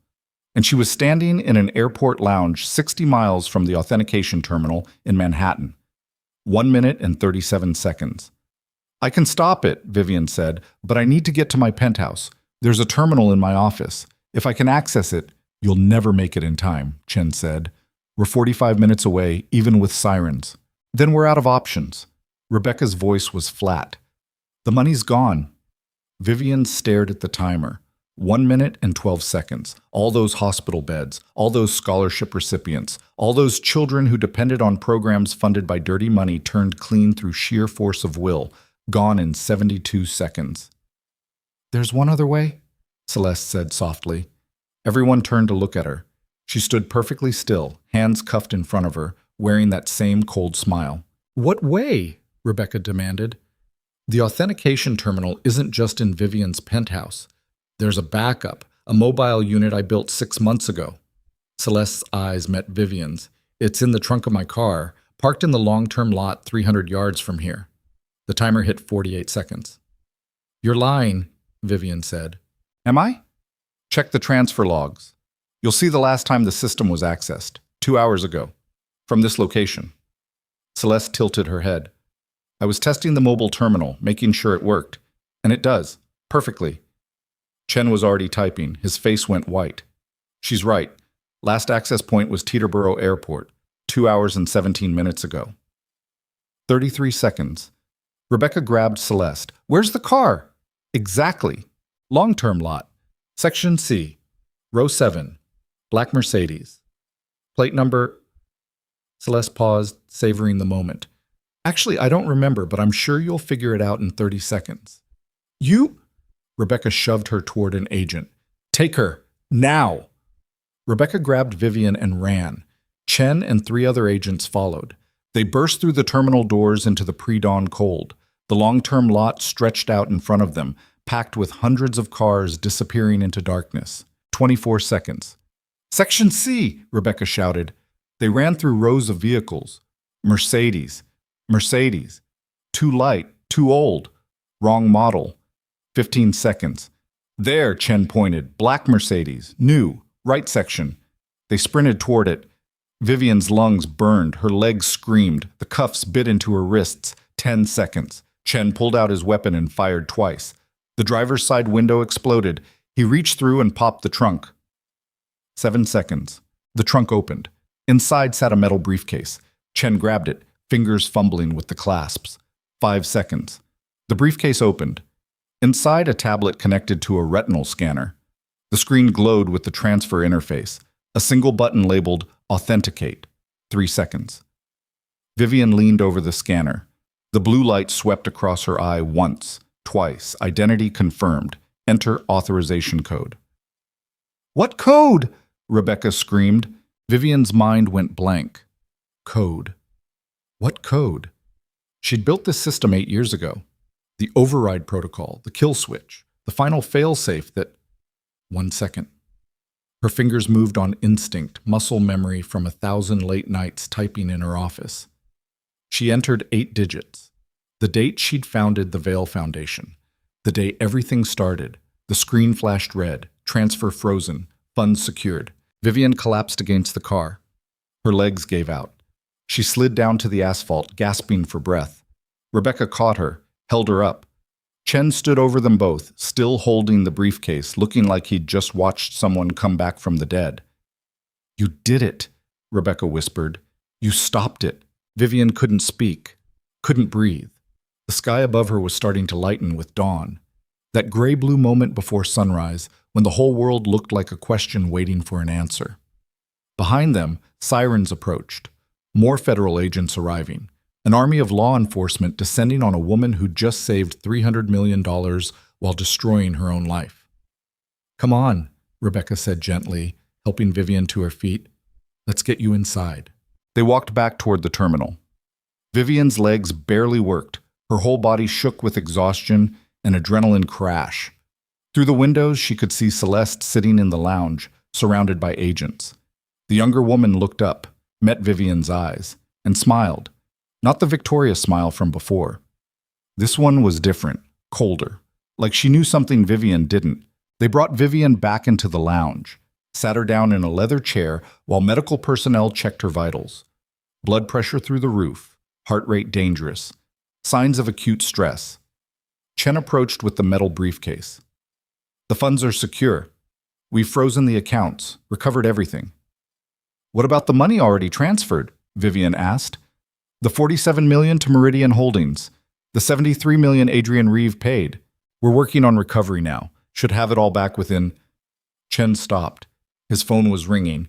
He answered, listened, and his face went gray. Say that again. He hung up, looked at Rebecca, at Vivian, and Vivian knew from his expression that something was very, very wrong. What is it? Rebecca asked. The money we just recovered. It's flagged. Flagged how? Tied to active FBI investigations into corruption we're currently running. Judges, senators, corporate executives, all the people Vivian named in the files she released. Chen's voice was hollow. The accounts were honeypots, bait we've been using to track illegal transactions. Vivian's blood went cold. No. We've been monitoring these accounts for 6 months, using them to build cases, and the money Vivian just saved. Chen looked sick. It's evidence in 12 separate federal investigations. If we move it to fund her hospital programs, we contaminate every case. Defense attorneys will claim we tampered with evidence. Entire prosecutions could collapse. The room tilted. Vivian grabbed the arms of the chair to keep from falling. There has to be another way, Rebecca said. We can... There isn't. Chen's voice was final. The money stays frozen as evidence until every trial concludes, which could take years. Maybe decades. Vivian turned to look at Celeste. The younger woman sat perfectly still, cuffed hands folded in her lap, watching the scene unfold with the calm satisfaction of someone watching a play they'd written themselves. You knew, Vivian whispered. Celeste smiled. Of course I knew. The FBI doesn't keep those kinds of operations secret from everyone. Adrian Reeve has connections, and Adrian talks when he's trying to impress young women. She paused. I knew about the honeypot accounts 2 months ago, so I made sure Blackwater would route the money directly into them. Either the transfer would go through and the investigations would collapse, or I'd stop it and trap the money anyway. Vivian felt something die inside her. You never intended to steal it. Oh, I absolutely intended to steal the $73 million from Adrian. That's safely in my offshore account right now. You can't touch it.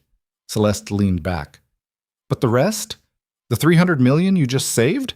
That money's locked up forever.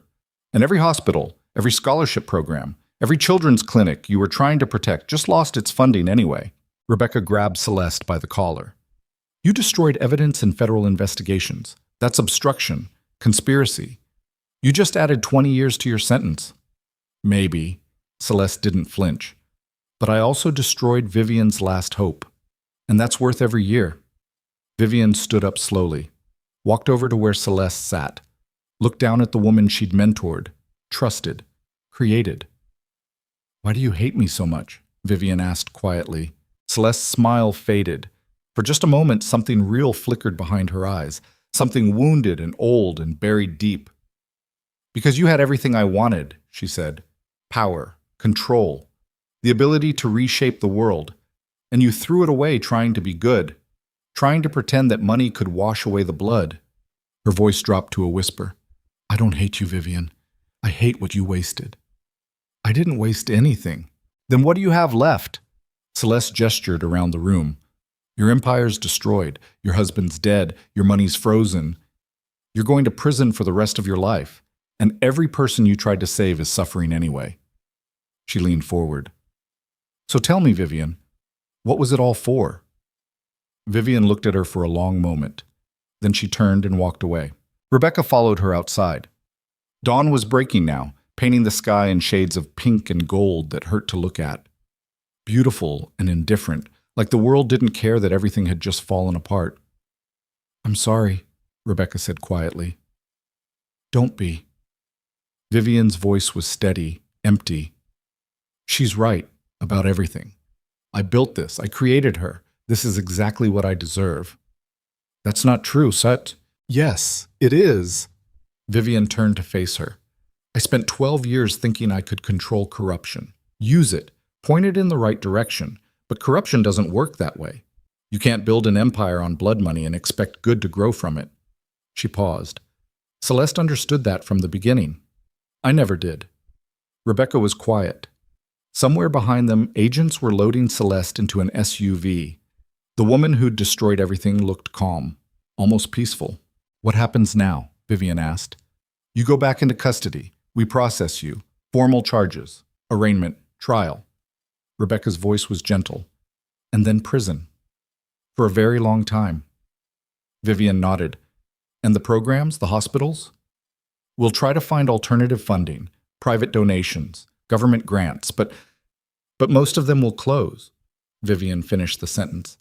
Because good intentions don't pay operating costs. They stood together watching the sunrise over Teterboro Airport. Federal agents moved around them like actors in a play, packing evidence, securing the scene, documenting the end of an empire.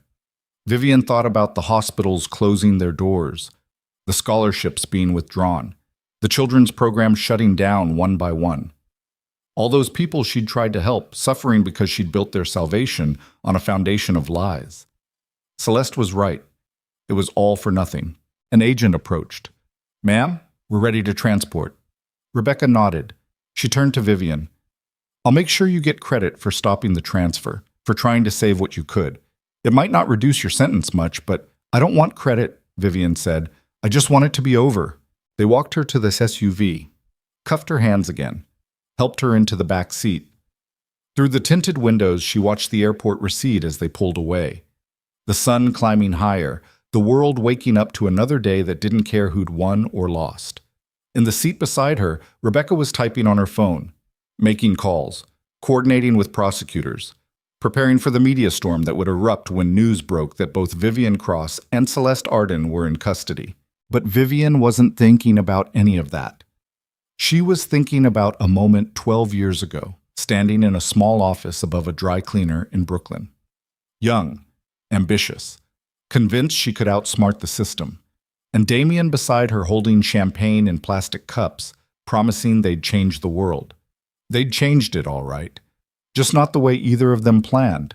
The SUV merged onto the highway, heading back toward Manhattan, back toward the federal building, back toward cells and interrogations and the slow, grinding machinery of justice. Vivian closed her eyes and let the motion carry her forward into whatever came next. She was done fighting, done scheming, done pretending she could control anything. For the first time in 12 years, Vivian Cross had nothing left to lose. And somehow, that felt almost like freedom. The SUV was halfway across the George Washington Bridge when Vivian's phone buzzed in the evidence bag beside Agent Chen. He glanced at it, then at Rebecca sitting in the front passenger seat. "It's Marcus Hale," Chen said. "Her lawyer. Should I—" "Answer it," Vivian said from the back seat. Her voice was hollow, scraped clean of emotion. "Put it on speaker." Chen pulled the phone from the bag and answered. "This is Agent Chen. Ms. Cross is in federal custody. Whatever you need to say, put her on the phone." Marcus's voice came through sharp, urgent. "Now." Rebecca nodded. Chen held the phone toward the back seat. "I'm here, Marcus," Vivian said. "Listen to me very carefully." Marcus was breathing hard like he'd been running. "The files you released last night, the evidence of corruption. It's worse than we thought. I know it's bad. That was the point." "No, you don't understand. The federal investigations Chen mentioned, the honeypot accounts, those weren't the only operations running." Papers rustled on Marcus's end. "I just got off the phone with a contact at the Justice Department. Vivian, there's a special prosecutor, has been for 8 months, investigating widespread corruption at the highest levels of government, Senate, federal judiciary, corporate America, everything." Vivian's chest tightened. "What does that have to do with— You just handed them their entire case on a silver platter. Every piece of evidence they've been building for months, you dumped publicly before they could use it in court. Defense attorneys are already filing motions to dismiss, claiming evidence contamination, prosecutorial misconduct.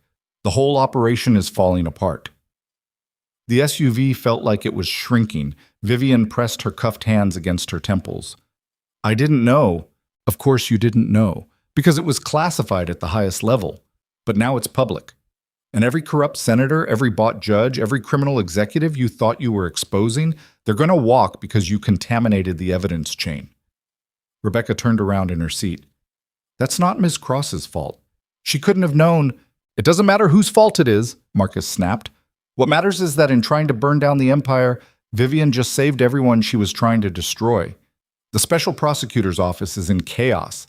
Cases are collapsing. People who should be going to prison for decades are negotiating dismissals." Vivian couldn't breathe. The city skyline blurred through the tinted windows. Everything she'd done, the confession, the public exposure, the files released to every news organization in America, all of it had made things worse. "There's more," Marcus said quietly. "The money you froze this morning, the $300 million in the honeypot accounts. The special prosecutor's office is claiming you interfered with an active investigation. They're adding federal obstruction charges, conspiracy to impede justice. You're looking at an additional 20 years on top of everything else." "That's insane," Rebecca said. "She was trying to save hospital funding." "I know what she was trying to do, but the law doesn't care about intentions." Marcus's voice turned gentle. "Vivian, I've been your lawyer for 6 years. I've gotten you out of impossible situations. But this, I don't know how to fix this." Vivian closed her eyes, felt the SUV vibrating beneath her, felt the metal cuffs digging into her wrists, felt the weight of 12 years of choices pressing down until she couldn't tell where the pressure ended and her body began. "Don't fix it," she said quietly. "What?" "I'm done, Marcus. I'm done fighting, done scheming, done trying to control things I should never have touched in the first place." She opened her eyes. "Let them add the charges. Let them give me 60 years, 80. I don't care anymore." "Vivian, I created this mess. I built the empire. I designed the systems. I taught Celeste everything she used against me. And when it all came down, I thought I could salvage something good from the wreckage." Her voice cracked. "But I was wrong. There's nothing good left. There never was. It was all just corruption dressed up in charity tax receipts." Silence on the other end. Then Marcus said very softly, "I'm sorry." "Me too." She nodded to Chen. He ended the call and slipped the phone back into the evidence bag. The SUV exited the bridge and merged into Manhattan traffic. Morning rush hour was starting. Thousands of people heading to work, drinking coffee, living their lives without any idea that empires were collapsing around them. Rebecca's phone rang. She answered, listened for 30 seconds, then hung up looking like she'd been punched. "That was the U.S. Attorney's office," she said. "We're not taking Mrs. Cross to federal holding." Chen frowned. "Where are we taking her?" "Metropolitan Correctional Center. maximum security. Rebecca turned to look at Vivian. They're classifying you as a national security threat, flight risk, danger to ongoing investigations. You're going into isolation until trial. How long? However long it takes. 6 months, a year, maybe longer. Rebecca's voice was carefully neutral. No contact with other prisoners, limited phone privileges, 1 hour of exercise per day in a secure yard. Vivian had seen isolation cells before, visited them as part of prison reform initiatives the Vail Foundation used to fund back when she still believed money could buy absolution. 8 feet by 10 feet, concrete walls, metal toilet, fluorescent lights that never turned off. People went insane in those cells, lost their minds in the silence and the sameness and the crushing weight of nothing. Okay, Vivian said. Rebecca blinked. Okay? That's all you have to say? What else is there? Vivian looked out the window at the city sliding past. I destroyed everything I touched. Damien's dead. Celeste won. The hospitals are closing. The prosecutor's cases are falling apart. And I'm going to spend the rest of my life in a cell. She turned back to Rebecca. I'm tired of pretending any of this matters. The SUV pulled up to the Metropolitan Correctional Center, a fortress of concrete and barred windows in downtown Manhattan. Guards in tactical gear waited at the entrance. Rebecca and Chen escorted Vivian inside through a series of locked doors and metal detectors and checkpoints designed to make you forget the outside world existed. They took her to processing, stripped her of everything, the black silk dress she'd worn to the gala a lifetime ago, the watch Damien gave her for their 10th anniversary, even her wedding ring, though the marriage had been dead for years before Damien's body washed up near the Navy Yard. They gave her orange scrubs and plastic sandals and a wristband with a number instead of a name. Then they took her deeper, down corridors that smelled like disinfectant and despair, past cells where other prisoners watched her with dead eyes, through security gates that clanged shut with the finality of coffin lids. The isolation wing was at the bottom. Underground. No windows. No natural light. Just fluorescent bulbs humming overhead and the sound of ventilation systems breathing like mechanical lungs. They stopped at cell number 7. The guard unlocked the door. It swung open on hinges that needed oil. 8 feet by 10 feet. Concrete walls painted industrial gray. Metal cot bolted to the floor. Stainless steel toilet in the corner. A sink that dripped. And nothing else. You get 1 hour in the yard, the guard said. His voice was bored, transactional. Breakfast at 7, lunch at noon, dinner at 6. Lights stay on 24 hours. Any questions? Vivian shook her head. They uncuffed her and pushed her inside. The door closed. The lock engaged with a sound like bones breaking. And then she was alone. Vivian stood in the center of the cell for a long time. Minutes. Hours.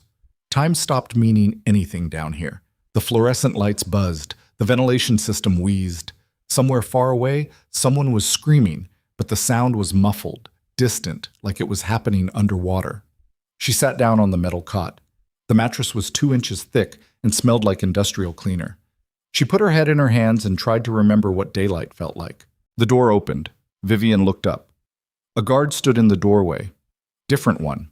Younger. He held a tablet. You have a visitor, he said. I don't want visitors. Didn't ask what you want. Your lawyer's here. You got 15 minutes. They cuffed her again and led her to a small room with a metal table and 2 chairs bolted to the floor. Marcus sat on one side, looking like he'd aged another 10 years. He stood when she entered. Sit down, Vivian. She sat. The guard left but stayed visible through the window, watching. Marcus set down his briefcase and pulled out a folder. I need you to listen very carefully to what I'm about to tell you. Can you do that? I'm listening. The Special Prosecutor's Office is in full crisis mode, cases falling apart, defense attorneys filing dismissals, media calling it the biggest law enforcement failure in decades. He opened the folder. But there's one case they think they can still save. Which one? Yours. Vivian laughed. It came out bitter and hollow. Of course, everyone else walks, but I go down for everything. Not if you fight back. I'm done fighting. No, you're not. Marcus leaned forward. Because I just found something. Something that changes everything. Do you remember Adrian Reeve? The private equity titan who paid Celeste $73 million. Right. Well, I had my investigators dig into that transaction, the cryptocurrency transfer, where the money came from, how it was routed. Marcus pulled out a document. Adrian didn't just pay Celeste. He paid 3 other people, shell companies, offshore accounts, and I traced them all. Vivian's pulse quickened. Who? Senator Brennan, Judge Morrison, and, Marcus paused, Assistant U.S. Attorney Rebecca Marsh. The room tilted. Vivian grabbed the edge of the table. What? Rebecca Marsh received $4 million from Adrian Reeve 2 weeks before your arrest, routed through a shell company in Delaware, same structure Celeste used. Marcus's voice was cold now, precise. She's dirty, Vivian. Has been for years. And she's been working with Adrian to make sure you take the fall while everyone else walks. That's impossible. She arrested Celeste. She helped me stop the transfer. Because she needed you to freeze the money before Adrian could steal it. Think about it. Rebecca's been controlling your prosecution from the beginning. She decides what charges to file, what evidence to present, who gets immunity deals. Marcus spread documents across the table. She gave Damien his immunity deal, knowing he'd testify against you. She let Celeste activate Blackwater, knowing it would trap the money in federal accounts. And she's been coordinating with Adrian the whole time to make sure the Vail Foundation's assets end up in his hands once the trials are over. Vivian's mind raced. Every interaction with Rebecca, every decision, every moment when things seemed to go wrong in exactly the right way for everyone except her. How long have you known this? Vivian asked. I got confirmation 2 hours ago. Filed emergency motions with the federal court 30 minutes ago. Marcus checked his watch. There's a hearing in 45 minutes. The judge is reviewing evidence of prosecutorial misconduct. If he agrees with me, Rebecca gets removed from the case, maybe disbarred, maybe arrested. And me? Your charges might get reduced, maybe even dismissed depending on how deep Rebecca's corruption goes. Marcus grabbed her hand. But I need you to fight, Vivian. I need you to walk into that courtroom and tell the judge everything. Expose Rebecca the way you exposed everyone else. Can you do that? Vivian looked down at their hands. Marcus's fingers were warm, alive, desperate. She thought about Rebecca's face in the SUV, the careful neutrality, the way she'd controlled every interaction, guided every decision, been 3 steps ahead the whole time, just like Vivian taught Celeste. What if she's not working alone? Vivian said quietly. Marcus frowned. What do you mean? Rebecca's smart, careful. She wouldn't coordinate with Adrian unless she had protection. Someone higher up the chain, someone who could cover for her if things went wrong. Vivian's brain started firing again, old patterns reasserting themselves. Who appointed Rebecca to this case? The U.S. Attorney for the Southern District. And who appointed him? Marcus went pale. The Attorney General, who's currently under investigation for corruption based on the files I released. Vivian stood up. The cuffs pulled against her wrists. Marcus, this isn't just Rebecca. This is the entire chain of command. They're using my prosecution to cover up their own crimes. As long as I'm the villain, nobody looks at them. Then we expose them all. With what evidence? Everything I released is contaminated, inadmissible, and anything new I bring forward will be dismissed as a desperate attempt to save myself. Vivian paced the small room, 3 steps forward, 3 steps back. We can't win this in court. Then where can we win it? Vivian stopped, looked at Marcus. Public opinion, media. Make this so big they can't bury it. How? I still have one archive left, the final one, evidence I held back from the initial release. She'd built it years ago as insurance.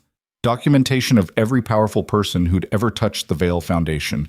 Not just financial records, personal secrets, affairs, addictions, the kinds of things that destroyed careers and ruined lives. It's in a secure server, encrypted. I'm the only one with access. Marcus's eyes widened. If you release that, oh bull!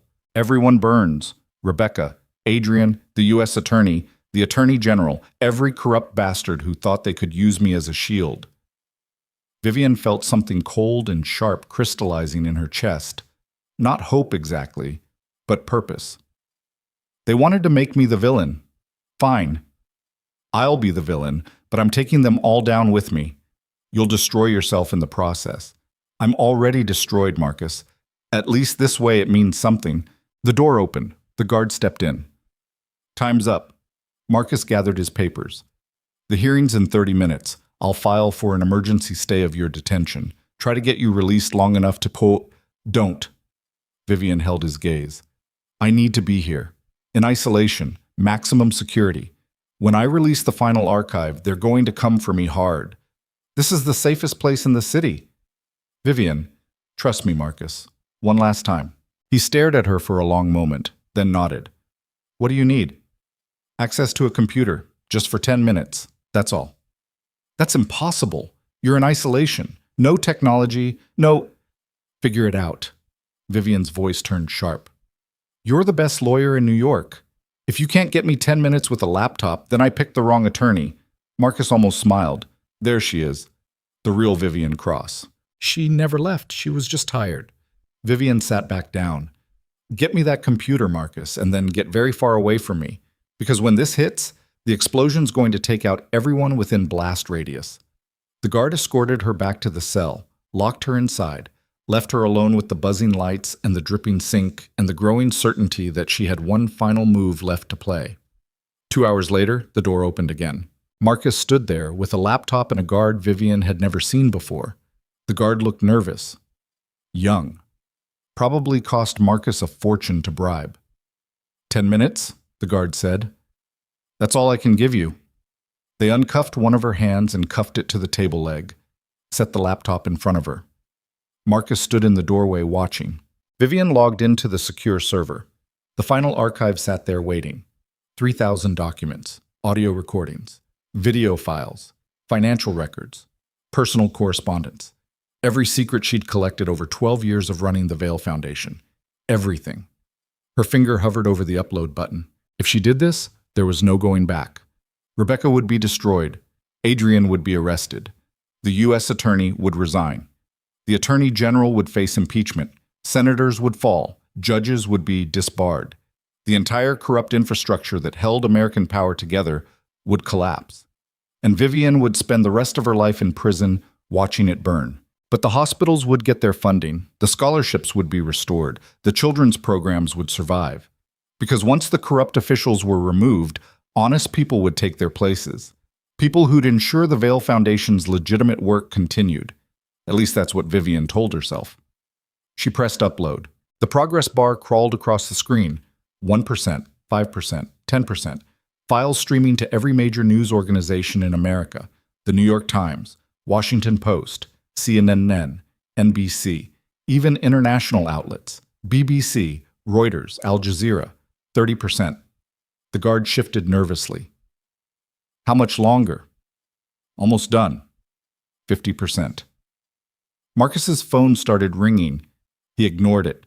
It rang again. Again. His face went pale. They know, he said. Someone's monitoring the server. Vivian, they know what you're doing. Good. 70%. Let them know. 85%. The door burst open. Federal agents poured in, weapons drawn. Rebecca Marsh pushed through them, her face twisted with rage. Shut it down, she screamed. Shut it down now! An agent grabbed for the laptop. Vivian slammed it closed with her free hand. 98%. Rebecca grabbed Vivian by the throat. What did you do? What you taught me. Vivian smiled through the choking pressure. I fought back. 100%. Upload complete. Rebecca released her and stepped back, staring at the laptop like it had just detonated. Her phone started ringing. Then Chen's phone. Then every phone in the room simultaneously as news alerts hit. Breaking. Massive document leak exposes corruption at highest levels of government attorney general implicated in money laundering scheme. Federal prosecutor accused of conspiracy. Rebecca turned to Vivian. Her face was white, trembling. You just declared war on everyone. No. Vivian's voice was calm, empty. I just told the truth. Again. They'll kill you for this. Maybe, but at least this time I'll die knowing I didn't lie to myself about what I was doing. Vivian looked at the agent surrounding her. I'm ready. Take me back to the cell. Rebecca grabbed the laptop and threw it against the wall. It shattered, pieces scattered across concrete. That doesn't matter. The files are already out. You just destroyed everything. I know. Vivian stood up, still cuffed to the table. That was the point. Guards pulled her free and dragged her toward the door. Marcus tried to follow, but agents blocked him. I'll file emergency appeals, he shouted. Get you protective custody. Vivian, don't give up. I'm not giving up, Marcus. She looked back at him one last time. I'm finishing what I started. They threw her back in the cell, slammed the door, left her alone in the fluorescent glare. Vivian sat on the metal cot and waited.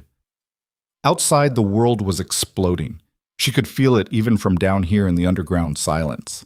Phones ringing, news alerts cascading, powerful people panicking, careers ending, empires collapsing, everything she'd touched turning to ash. An hour passed, then two. The door opened. Agent Chen stood there, but he wasn't in FBI gear anymore, just a suit, no weapon, no badge visible. You need to come with me, he said quietly. Why?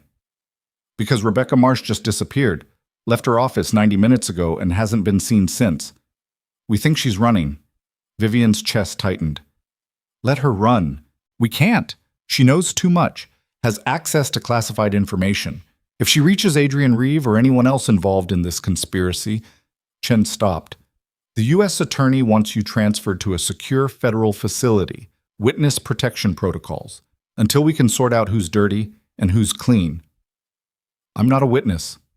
I'm a criminal. Right now, you're both. And you're the only person who knows where all the bodies are buried. Chen's expression was unreadable. They're moving you in 20 minutes. Pack whatever. He looked around the empty cell. Never mind. They cuffed her and led her through the corridors, but this time they went up instead of down, toward ground level, toward daylight. They emerged into a loading bay where a black SUV waited. Different agents, different faces, everyone looking paranoid like they didn't know who to trust anymore. Chen helped her into the vehicle. Where are we going? She asked. Classified. Even I don't know. He paused. For what it's worth, what you did today. Releasing that final archive? That took guts. Or stupidity. Maybe both. He closed the door. The SUV pulled out of the loading bay into Manhattan traffic. Morning had turned to afternoon.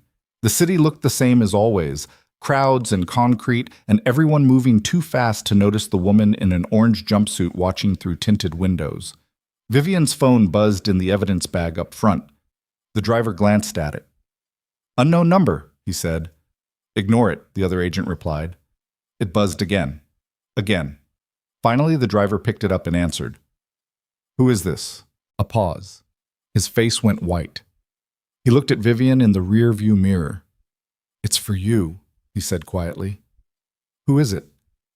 She says her name is Celeste Arden. She's calling from Metropolitan Correctional Center. Says it's urgent. Vivian's blood went cold. Celeste was supposed to be in federal custody, maximum security. How the hell did she get access to a phone? The driver held it toward the back seat. Vivian took it with cuffed hands and pressed it to her ear. What do you want? To warn you. Celeste's voice was calm, almost cheerful. You think you won. Released the files, exposed the corruption, made yourself into a martyr. I don't think I won anything. Good. Because you didn't. A pause. Rebecca's not running, Vivian. She's coming for you. Right now. And she's not alone. How do you know? Oh, because I helped her plan it. Gave her the route you'd take, the transfer protocols, everything. Celeste laughed softly. You were so focused on fighting the system you forgot the most important rule. Never turn your back on someone with nothing left to lose. The line went dead. Vivian looked up at the driver. We need to change routes. Now. Rebecca knows where. The windshield exploded. Glass shattered inward as bullets tore through the vehicle. The driver's head snapped back, blood spraying across the dashboard. The other agent reached for his weapon, but another shot took him in the chest. The SUV swerved wildly, smashing into a parked car. Metal screamed. Airbags deployed. Vivian's face slammed into the seat in front of her, stars exploding across her vision. The world spun, tilted, stopped. Silence. Then footsteps. Someone opened the back door and dragged Vivian out onto asphalt. Her head was ringing, blood in her mouth. Everything hurt. Rebecca Marsh crouched down beside her, holding a pistol. "Hello, Vivian." Her voice was conversational, like they were having coffee. "I told you they'd kill you for what you did. I just didn't mention I'd be the one doing it." Vivian tried to speak but only managed to cough up blood. Rebecca pressed the gun against her temple. "Any last words?" Vivian looked up at her, at the woman who'd been controlling her prosecution from the beginning, who'd been working with Adrian, with Celeste, with God knew who else to make sure Vivian took the fall while everyone else profited. And she smiled, because Vivian Cross had spent 12 years building empires, learning how to survive, how to plan 3 moves ahead. And she'd known, from the moment she walked into that gala, that someone would eventually try to kill her, which was why she'd prepared for it.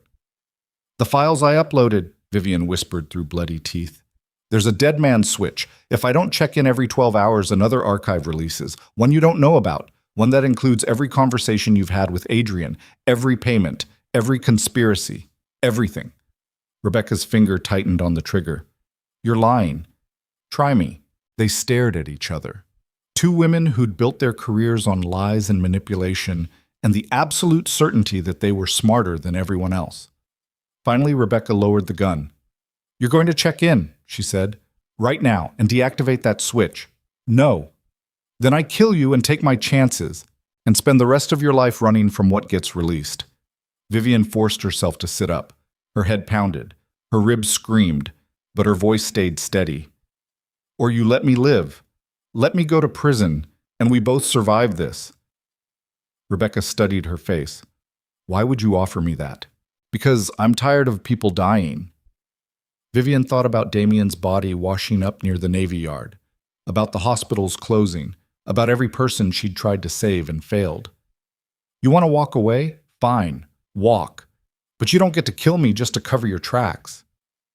Sirens approached in the distance. Rebecca stood up, gun still in hand. "This isn't over." "Yes, it is." Vivian closed her eyes. "We're both finished. You just haven't realized it yet." When she opened her eyes again, Rebecca was gone, disappeared into the city like smoke. Police cars screeched to a stop. Paramedics rushed over. Hands lifted her onto a stretcher. Someone was asking if she could hear them. Vivian nodded. But all she could think about was Celeste's voice on the phone, calm, cheerful, victorious. Because even from a cell, even from maximum security, Celeste had orchestrated everything. Fed Rebecca the information, set up the ambush, made sure Vivian would have to reveal her final card. And now both of them knew there was no dead man's switch, no hidden archive. Vivian had been bluffing. The ambulance doors closed, sirens wailed, Manhattan blurred past through small windows, and Vivian Cross, architect of empires, finally understood what Celeste had known all along. In the end, everyone loses. The only question is how much you take down with you when you fall. The hospital room smelled like antiseptic and failure. Vivian lay in a bed with rails on both sides, handcuffed to the frame, staring at ceiling tiles that had water stains shaped like continents she'd never visit. 3 broken ribs, concussion, lacerations across her face that would scar. The doctor said she was lucky to be alive. Vivian didn't feel lucky. A federal marshal sat in the corner reading a newspaper. He glanced up when she stirred, then went back to the sports section. Outside the door, 2 more guards stood watch. Everyone was paranoid now. Rebecca Marsh had disappeared. Adrian Reeve had fled the country.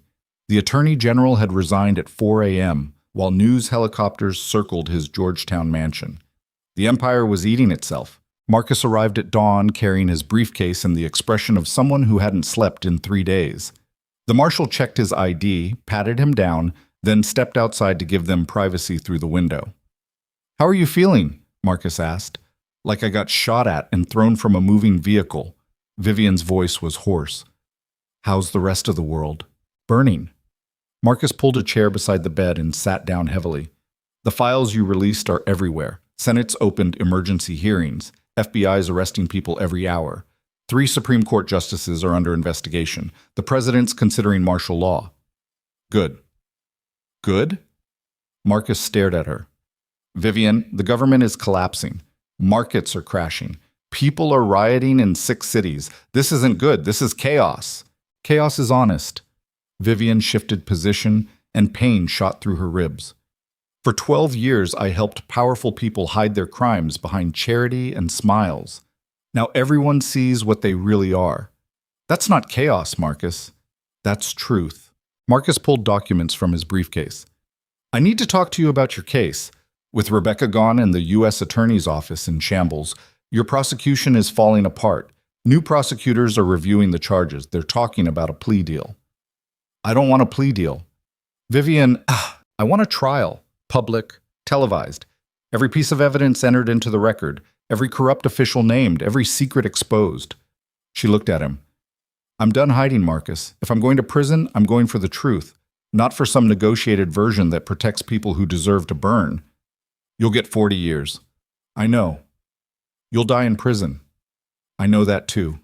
Vivian closed her eyes. But at least I'll die knowing I stopped lying. To everyone, including myself. Marcus was quiet for a long moment. Outside, sirens wailed past the hospital. Somewhere in the city, another powerful person was being arrested. Another empire was falling. There's something else, Marcus said quietly. Celeste Arden wants to talk to you. Vivian's eyes snapped open. No. She filed a request with the court, claims she has information about Rebecca's whereabouts. Information she'll only share with you directly. It's a trap. Probably. But the FBI is desperate. Rebecca knows too much, has too many classified documents. If she reaches hostile foreign governments, Marcus paused. They're willing to transfer you both to a secure federal facility for one conversation. 30 minutes. Maximum security. Armed guards. And if I refuse, Rebecca stays in this wind, possibly forever, and Celeste keeps whatever she knows to herself. Marcus leaned forward. Look, I understand you never want to see that woman again, but this might be your last chance to actually help stop someone worse than her. Vivian thought about Rebecca's gun pressed against her temple, the cold certainty in her eyes. The woman had orchestrated everything from inside the system, used her position to destroy lives while collecting millions. She was still out there, still dangerous, still winning. Fine, Vivian said. One conversation, 30 minutes. Then I never want to hear Celeste Arden's name again. Marcus nodded and stood to leave. At the door he paused. For what it's worth. What you did, releasing those files, burning it all down, that took courage. Or stupidity. Maybe both. Marcus almost smiled. But at least you chose it. That's more than most people get. After he left, Vivian lay in the hospital bed watching morning light creep across the walls. She thought about Damien's body in the East River, about the hospitals closing their doors, about every choice that led her to this moment, handcuffed to a bed, waiting to face the monster she'd created. Somewhere in the city, people were waking up to news that their government was corrupt. Their leaders were criminals. Everything they believed was a lie. Welcome to the truth, Vivian thought. It's worse than you imagined. They transferred her 3 days later. Federal marshals in an armored convoy through Manhattan to a classified detention facility in New Jersey. Vivian sat in the back of an SUV with tinted windows so dark she couldn't tell if it was day or night. The facility looked like a concrete bunker dropped in the middle of nowhere. No signs, no markings. Just razor wire and guard towers, and the kind of security that said important secrets were kept here. They took her underground. Through checkpoints and metal detectors and biometric scanners, down corridors that smelled like recycled air and government funding, into a room with white walls and a metal table and 2 chairs bolted to the floor. Celeste was already waiting. She wore an orange jumpsuit identical to Vivian's. No makeup, hair pulled back, but her eyes were the same, sharp and cold, and endlessly calculating. She looked up when Vivian entered and smiled. "Hello, Vivian. You look terrible."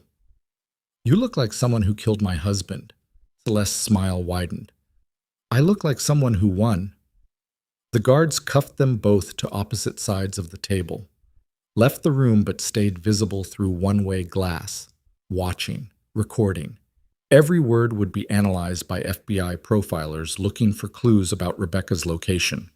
Vivian sat down slowly. Her ribs still ached. "You said you have information."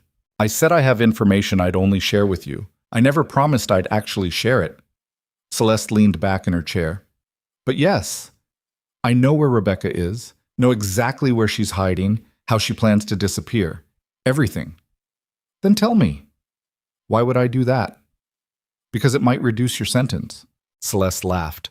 Vivian, I'm going to prison for the rest of my life. Conspiracy, murder, fraud, obstruction. They're going to stack charges until I die of old age in a cell. She paused. Shaving off a few years doesn't interest me. Then what does? Watching you suffer. Celeste leaned forward. You think you won because you exposed the corruption, burned down the empire, made yourself into some kind of martyr for truth. But you didn't win, Vivian. You just made everyone else lose too, and now you have to live with that. Vivian's hands clenched under the table. If you're not going to give me information about Rebecca, why am I here? Because I wanted to see your face when I tell you the truth about Damien. The room temperature seemed to drop. Vivian forced her voice to stay steady. What truth? He didn't love you. Not for years. Maybe not ever. Celeste's voice was gentle now, almost kind.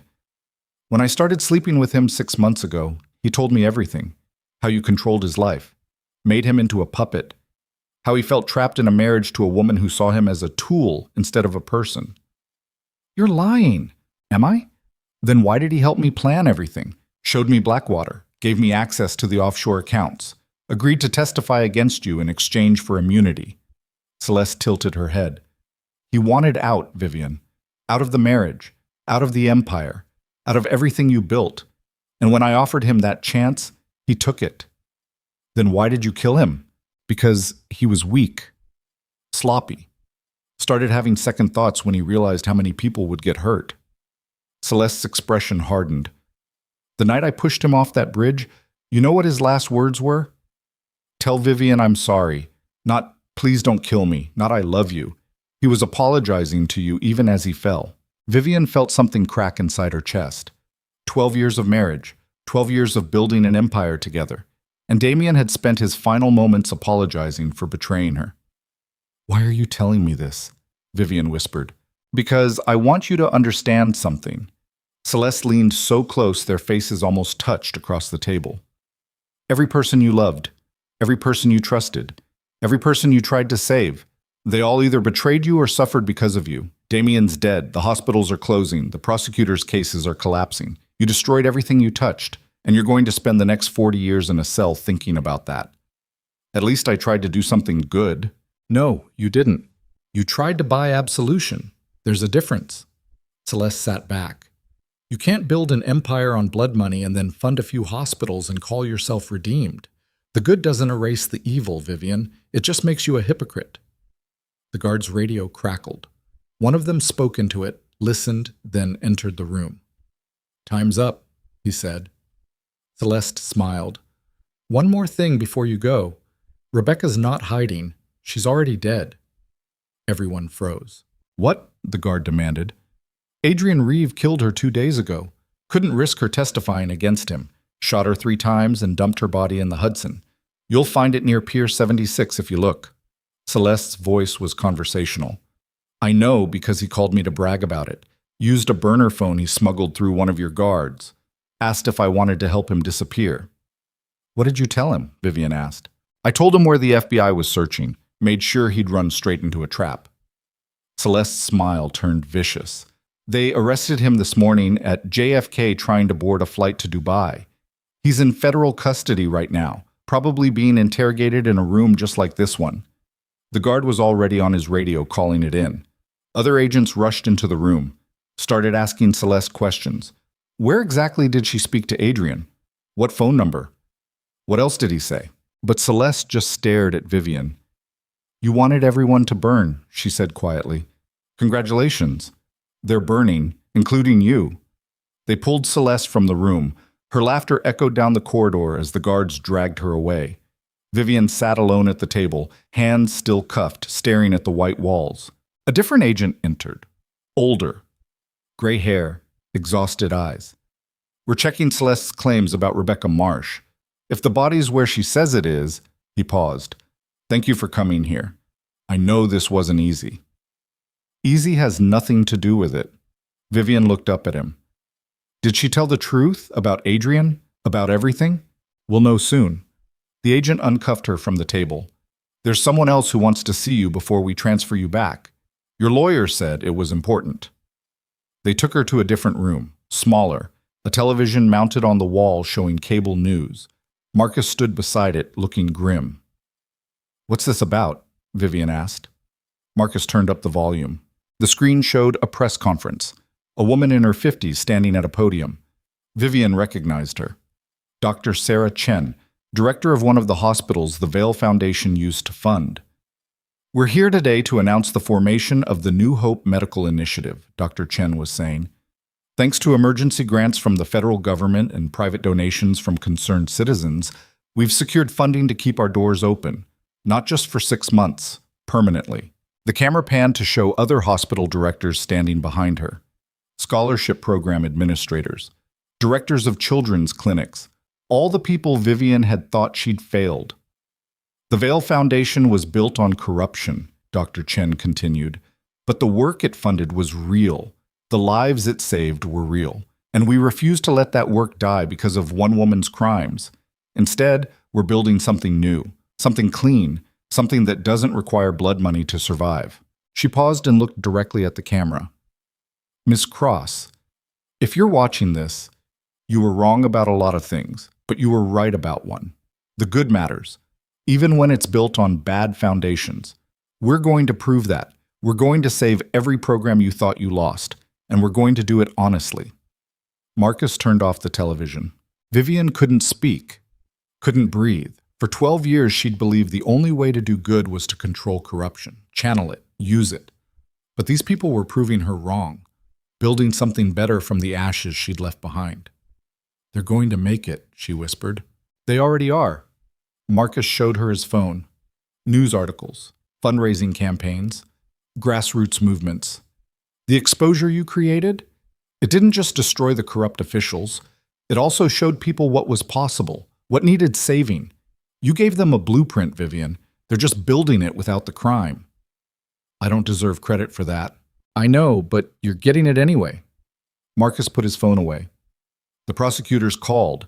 They're offering a new deal, 15 years instead of 40. You plead guilty to the financial crimes, cooperate with ongoing investigations, and you serve your sentence knowing those programs survived. 15 years.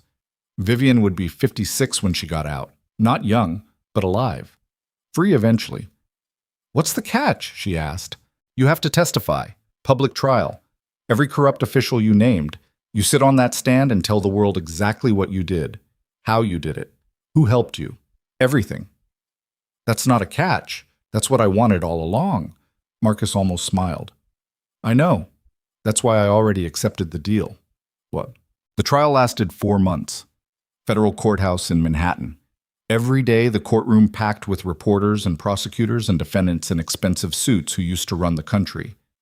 Senators, judges, CEOs, all of them staring at Vivian as she sat in the witness box and dismantled their lives one question at a time.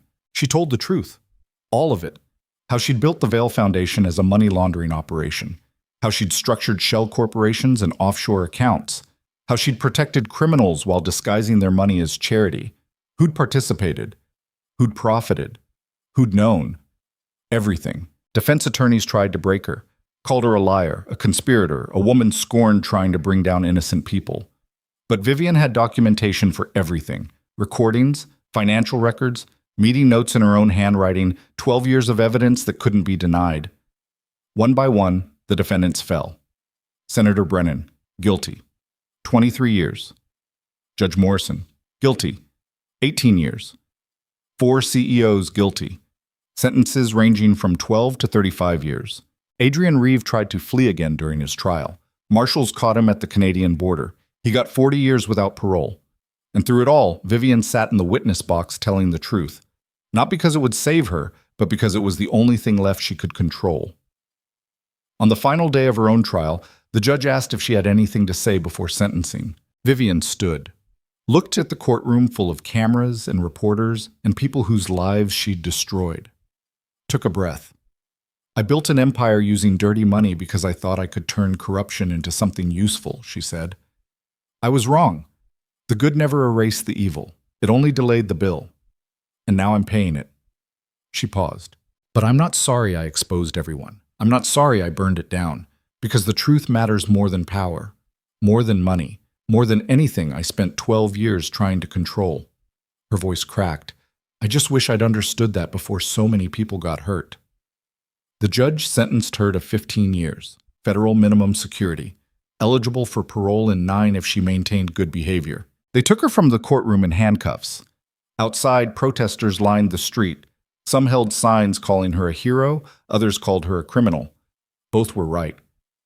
Marcus met her at the prison transport vehicle. I'll file appeals, visit every month, keep you updated on... Don't. Vivian looked at him. I need you to let me go, Marcus. Move on. Find clients who aren't going to destroy everything you touch. You didn't destroy me. Not yet. She managed a small smile. But I'm not done being dangerous. He watched the marshals load her into the vehicle. What are you going to do in prison for 15 years? Same thing I did outside. Build something. Vivian settled into the seat. Only this time, I'll do it honestly. The transport pulled away. Manhattan disappeared behind tinted windows. The city where she'd built an empire, where she'd fallen in love, where she'd corrupted everything she touched while convincing herself it was for a good cause. Vivian closed her eyes and let it all go. Federal Correctional Institution. Danbury sat in Connecticut, surrounded by trees and silence. Minimum security meant no bars on the windows, no isolation cells, just dormitories and work programs, and the slow, grinding routine of time passing. Vivian spent her first year working in the prison library, shelving books, helping other inmates study for GED exams, learning what it meant to help people without an ulterior motive. In year 2, she started teaching financial literacy classes. Not how to launder money or hide assets, how to budget, how to save, how to avoid the predatory systems that kept poor people trapped. Some of the women in her classes had been victims of the same corporate criminals Vivian had protected. They'd lost homes to predatory mortgages, lost savings to investment fraud, lost everything while wealthy people got richer. Vivian couldn't give them back what they'd lost, but she could teach them how to spot the traps, how to protect themselves, how to survive in a system designed to exploit them. It wasn't redemption. She didn't deserve redemption. But it was honest. In year 5, Marcus visited. He looked older, gray at the temples, but his eyes were still sharp. How are you holding up? He asked. Better than I expected. Vivian had aged too, lines around her eyes, gray streaking through her hair, but her voice was steadier than it had been in years. How's the outside world? Recovering, slowly. 3 new senators, 7 new judges. The hospitals you funded are still operating. Expanded, actually.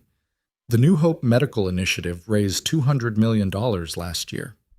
Without corruption? Without corruption. Marcus smiled. Turns out people will fund good work if you just ask them honestly. Vivian looked out the window at the prison yard. Women walking in circles. Talking. Laughing sometimes. Finding moments of humanity in a place designed to punish. I got a letter last month, she said, from Dr. Sarah Chen, the hospital director. She said they're naming a children's wing after me. I told them not to. Vivian's voice was firm. I don't want my name on anything. I don't want credit. What I did was evil. The fact that some good survived doesn't change that. Marcus was quiet for a moment. What do you want then? To finish my sentence. Get out. And spend whatever time I have left helping people without lying about where the help comes from. Vivian looked at him. No empire. No schemes. No corruption dressed up as charity. Just the truth. However ugly it is. That's a hard way to live. Everything worth doing is hard. She paused. How's Celeste? Marcus's expression darkened. Maximum security. A DX Florence, 23 hours a day in isolation. She'll never see daylight again. Good. You don't feel sorry for her? Vivian thought about that.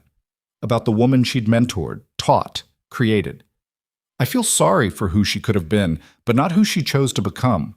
That was her decision, just like building the Veil Foundation was mine. A guard announced visiting hours were ending. Marcus stood to leave. One more thing, he said. There's a documentary crew that wants to interview you about the empire, the collapse, everything. They're calling it The Woman Who Burned Manhattan. Tell them no. You don't want to tell your side of the story? I already did. In court. Under oath. With evidence. Vivian stood. I'm done performing, Marcus. Done trying to control the narrative. Whatever people think about me is their problem, not mine. He nodded. I'll tell them. After he left, Vivian walked the prison yard. The sun was setting, painting the sky in shades of orange and red that reminded her of the Gala. The night everything started burning, another inmate approached, young woman, early 20s, serving time for wire fraud. Ms. Cross, I wanted to thank you for the financial literacy class. I got my GED because of what you taught me. Vivian smiled. That wasn't me. That was you doing the work. Still, you believed I could do it when nobody else did. The woman paused. Why do you help us? People say you used to be powerful, rich. You could have stayed quiet and done easier time. Because staying quiet is what got me here. Vivian looked at the sky. And because the only power that matters is helping people survive what's trying to destroy them. The woman nodded and walked away. Vivian stood alone watching the sunset fade, thinking about empires, about corruption, about 12 years spent believing the end justified the means. She'd been wrong about everything, but at least now she knew it. Well, 9 years passed. Vivian Cross walked out of Federal Correctional Institution Danbury on a Thursday morning in October. She was 50 years old, gray hair, lined face, wearing donated clothes and carrying everything she owned in a paper bag. No cameras waited outside, no reporters. The world had moved on. New scandals, new criminals, new empires rising to replace the ones she'd burned. Marcus picked her up in a rental car. They drove in silence for 20 minutes before he spoke. Where do you want to go? I don't know. Vivian looked out the window at Connecticut sliding past. Trees turning gold and red. The whole world dressed in colors that reminded her of fire. Somewhere I've never been. Somewhere that doesn't know my name. I have a friend who runs a nonprofit in Portland. They help formerly incarcerated people find jobs, housing. They could use someone with your financial skills. They know what I did? They know everything, and they don't care. They just care if you can help people. Marcus glanced at her. Interested? Vivian thought about Portland, a city on the other side of the country, far from Manhattan, far from the empire, far from everything she'd built and destroyed. Yes, she said. I'm interested. They drove north toward the airport. Vivian watched the landscape change through the window, cities giving way to suburbs, suburbs fading into forests, the whole country spreading out in front of her like a question she finally knew how to answer. She pulled out her phone. Marcus had given it to her that morning. New number, no contacts, a blank slate. She typed a message and sent it to Dr. Sarah Chen's email address. Thank you for saving what I couldn't. I'm sorry I ever thought corruption was the answer. VC. The response came 30 seconds later. You didn't save us, we saved ourselves. But we learned from your mistakes. That matters too. Vivian closed the phone and looked out the window. The sun was climbing higher now, burning off morning fog, revealing the world in sharp detail. For 12 years she'd lived in shadows, built empires in the dark, convinced herself that hiding the truth was the same as controlling it. But the truth didn't need controlling, it just needed telling. And for the first time in her life, Vivian Cross was finally ready to listen. 10 years later, a reporter from the New York Times tracked Vivian down in Portland. She was 60 now, working at a nonprofit that helped formerly incarcerated women start small businesses, teaching financial literacy, living in a studio apartment that cost $800 a month. No empire, no power, no wealth, just the work. The reporter asked if she had any regrets. Vivian thought about that, about Damien's body in the East River, about the hospitals she'd tried to save, about Celeste rotting in isolation, about every choice that led her here. I regret building the empire, she said. I regret believing I could use corruption for good. I regret every life I damaged while convincing myself it was justified. But I don't regret exposing the truth, even if it meant destroying myself, Because power built on lies always collapses eventually. I just chose when and how. And I made sure everyone burned together instead of letting the powerful escape while the powerless suffered. The reporter asked if she considered herself a hero or a villain. Vivian smiled. Neither. I'm just someone who learned the hard way that you can't build anything good on a foundation of evil, no matter how much you tell yourself otherwise. What would you say to people who admire what you did, who see you as someone who fought the system? I'd say don't be me. Don't think you're smart enough to outsmart corruption. Don't convince yourself the ends justify the means. Vivian's voice was steady, certain. Just do the work honestly. Help people without expecting credit. And when you fail, because you will fail, own it, learn from it, and try again. That's all? That's everything. The article ran 3 weeks later. Front page. Thousands of comments. Half the people called Vivian a criminal who deserved worse than 15 years. The other half called her a whistleblower who'd exposed systematic corruption. Both were right. Vivian read the article once, then deleted it and went back to work. Because the truth was simple. Power wasn't the empire. It never had been. Power was surviving the truth after everything else burned away. Power was waking up every morning and choosing to do the work honestly even when nobody was watching. Power was finally understanding that redemption wasn't something you earned. It was something you built. One honest choice at a time. One person helped without an ulterior motive. One day lived without lying to yourself about what you were doing. Vivian Cross had spent 12 years building an empire on blood money. She'd spend the rest of her life tearing that legacy down brick by brick and replacing it with something that might actually last. Not because she deserved forgiveness, but because the work needed doing, and she was finally ready to do it right. The city still pulsed with greed and ambition, endless and hungry as ever. New empires were already rising from the ashes she'd created. New criminals, new corruption, new people convinced they were smarter than everyone who came before. But somewhere in Portland, in a small office above a coffee shop, Vivian Cross taught a formerly incarcerated woman how to read a predatory loan contract, how to spot the traps, how to protect herself from the same systems that had destroyed so many lives. It wasn't much, but it was honest, and honest was the only power that mattered anymore. The woman understood the contract, thanked Vivian, left to start her new life a little bit safer than she'd been an hour ago. Vivian sat alone in the office as evening light slanted through the windows. She thought about Manhattan, about the penthouse with glass walls and views of the city glittering like broken jewelry. She didn't miss it, not even a little, because she'd finally learned what Celeste never understood. The empire was never the point, surviving the truth was. And Vivian Cross, architect, criminal, whistleblower, teacher, had finally survived long enough to learn the difference.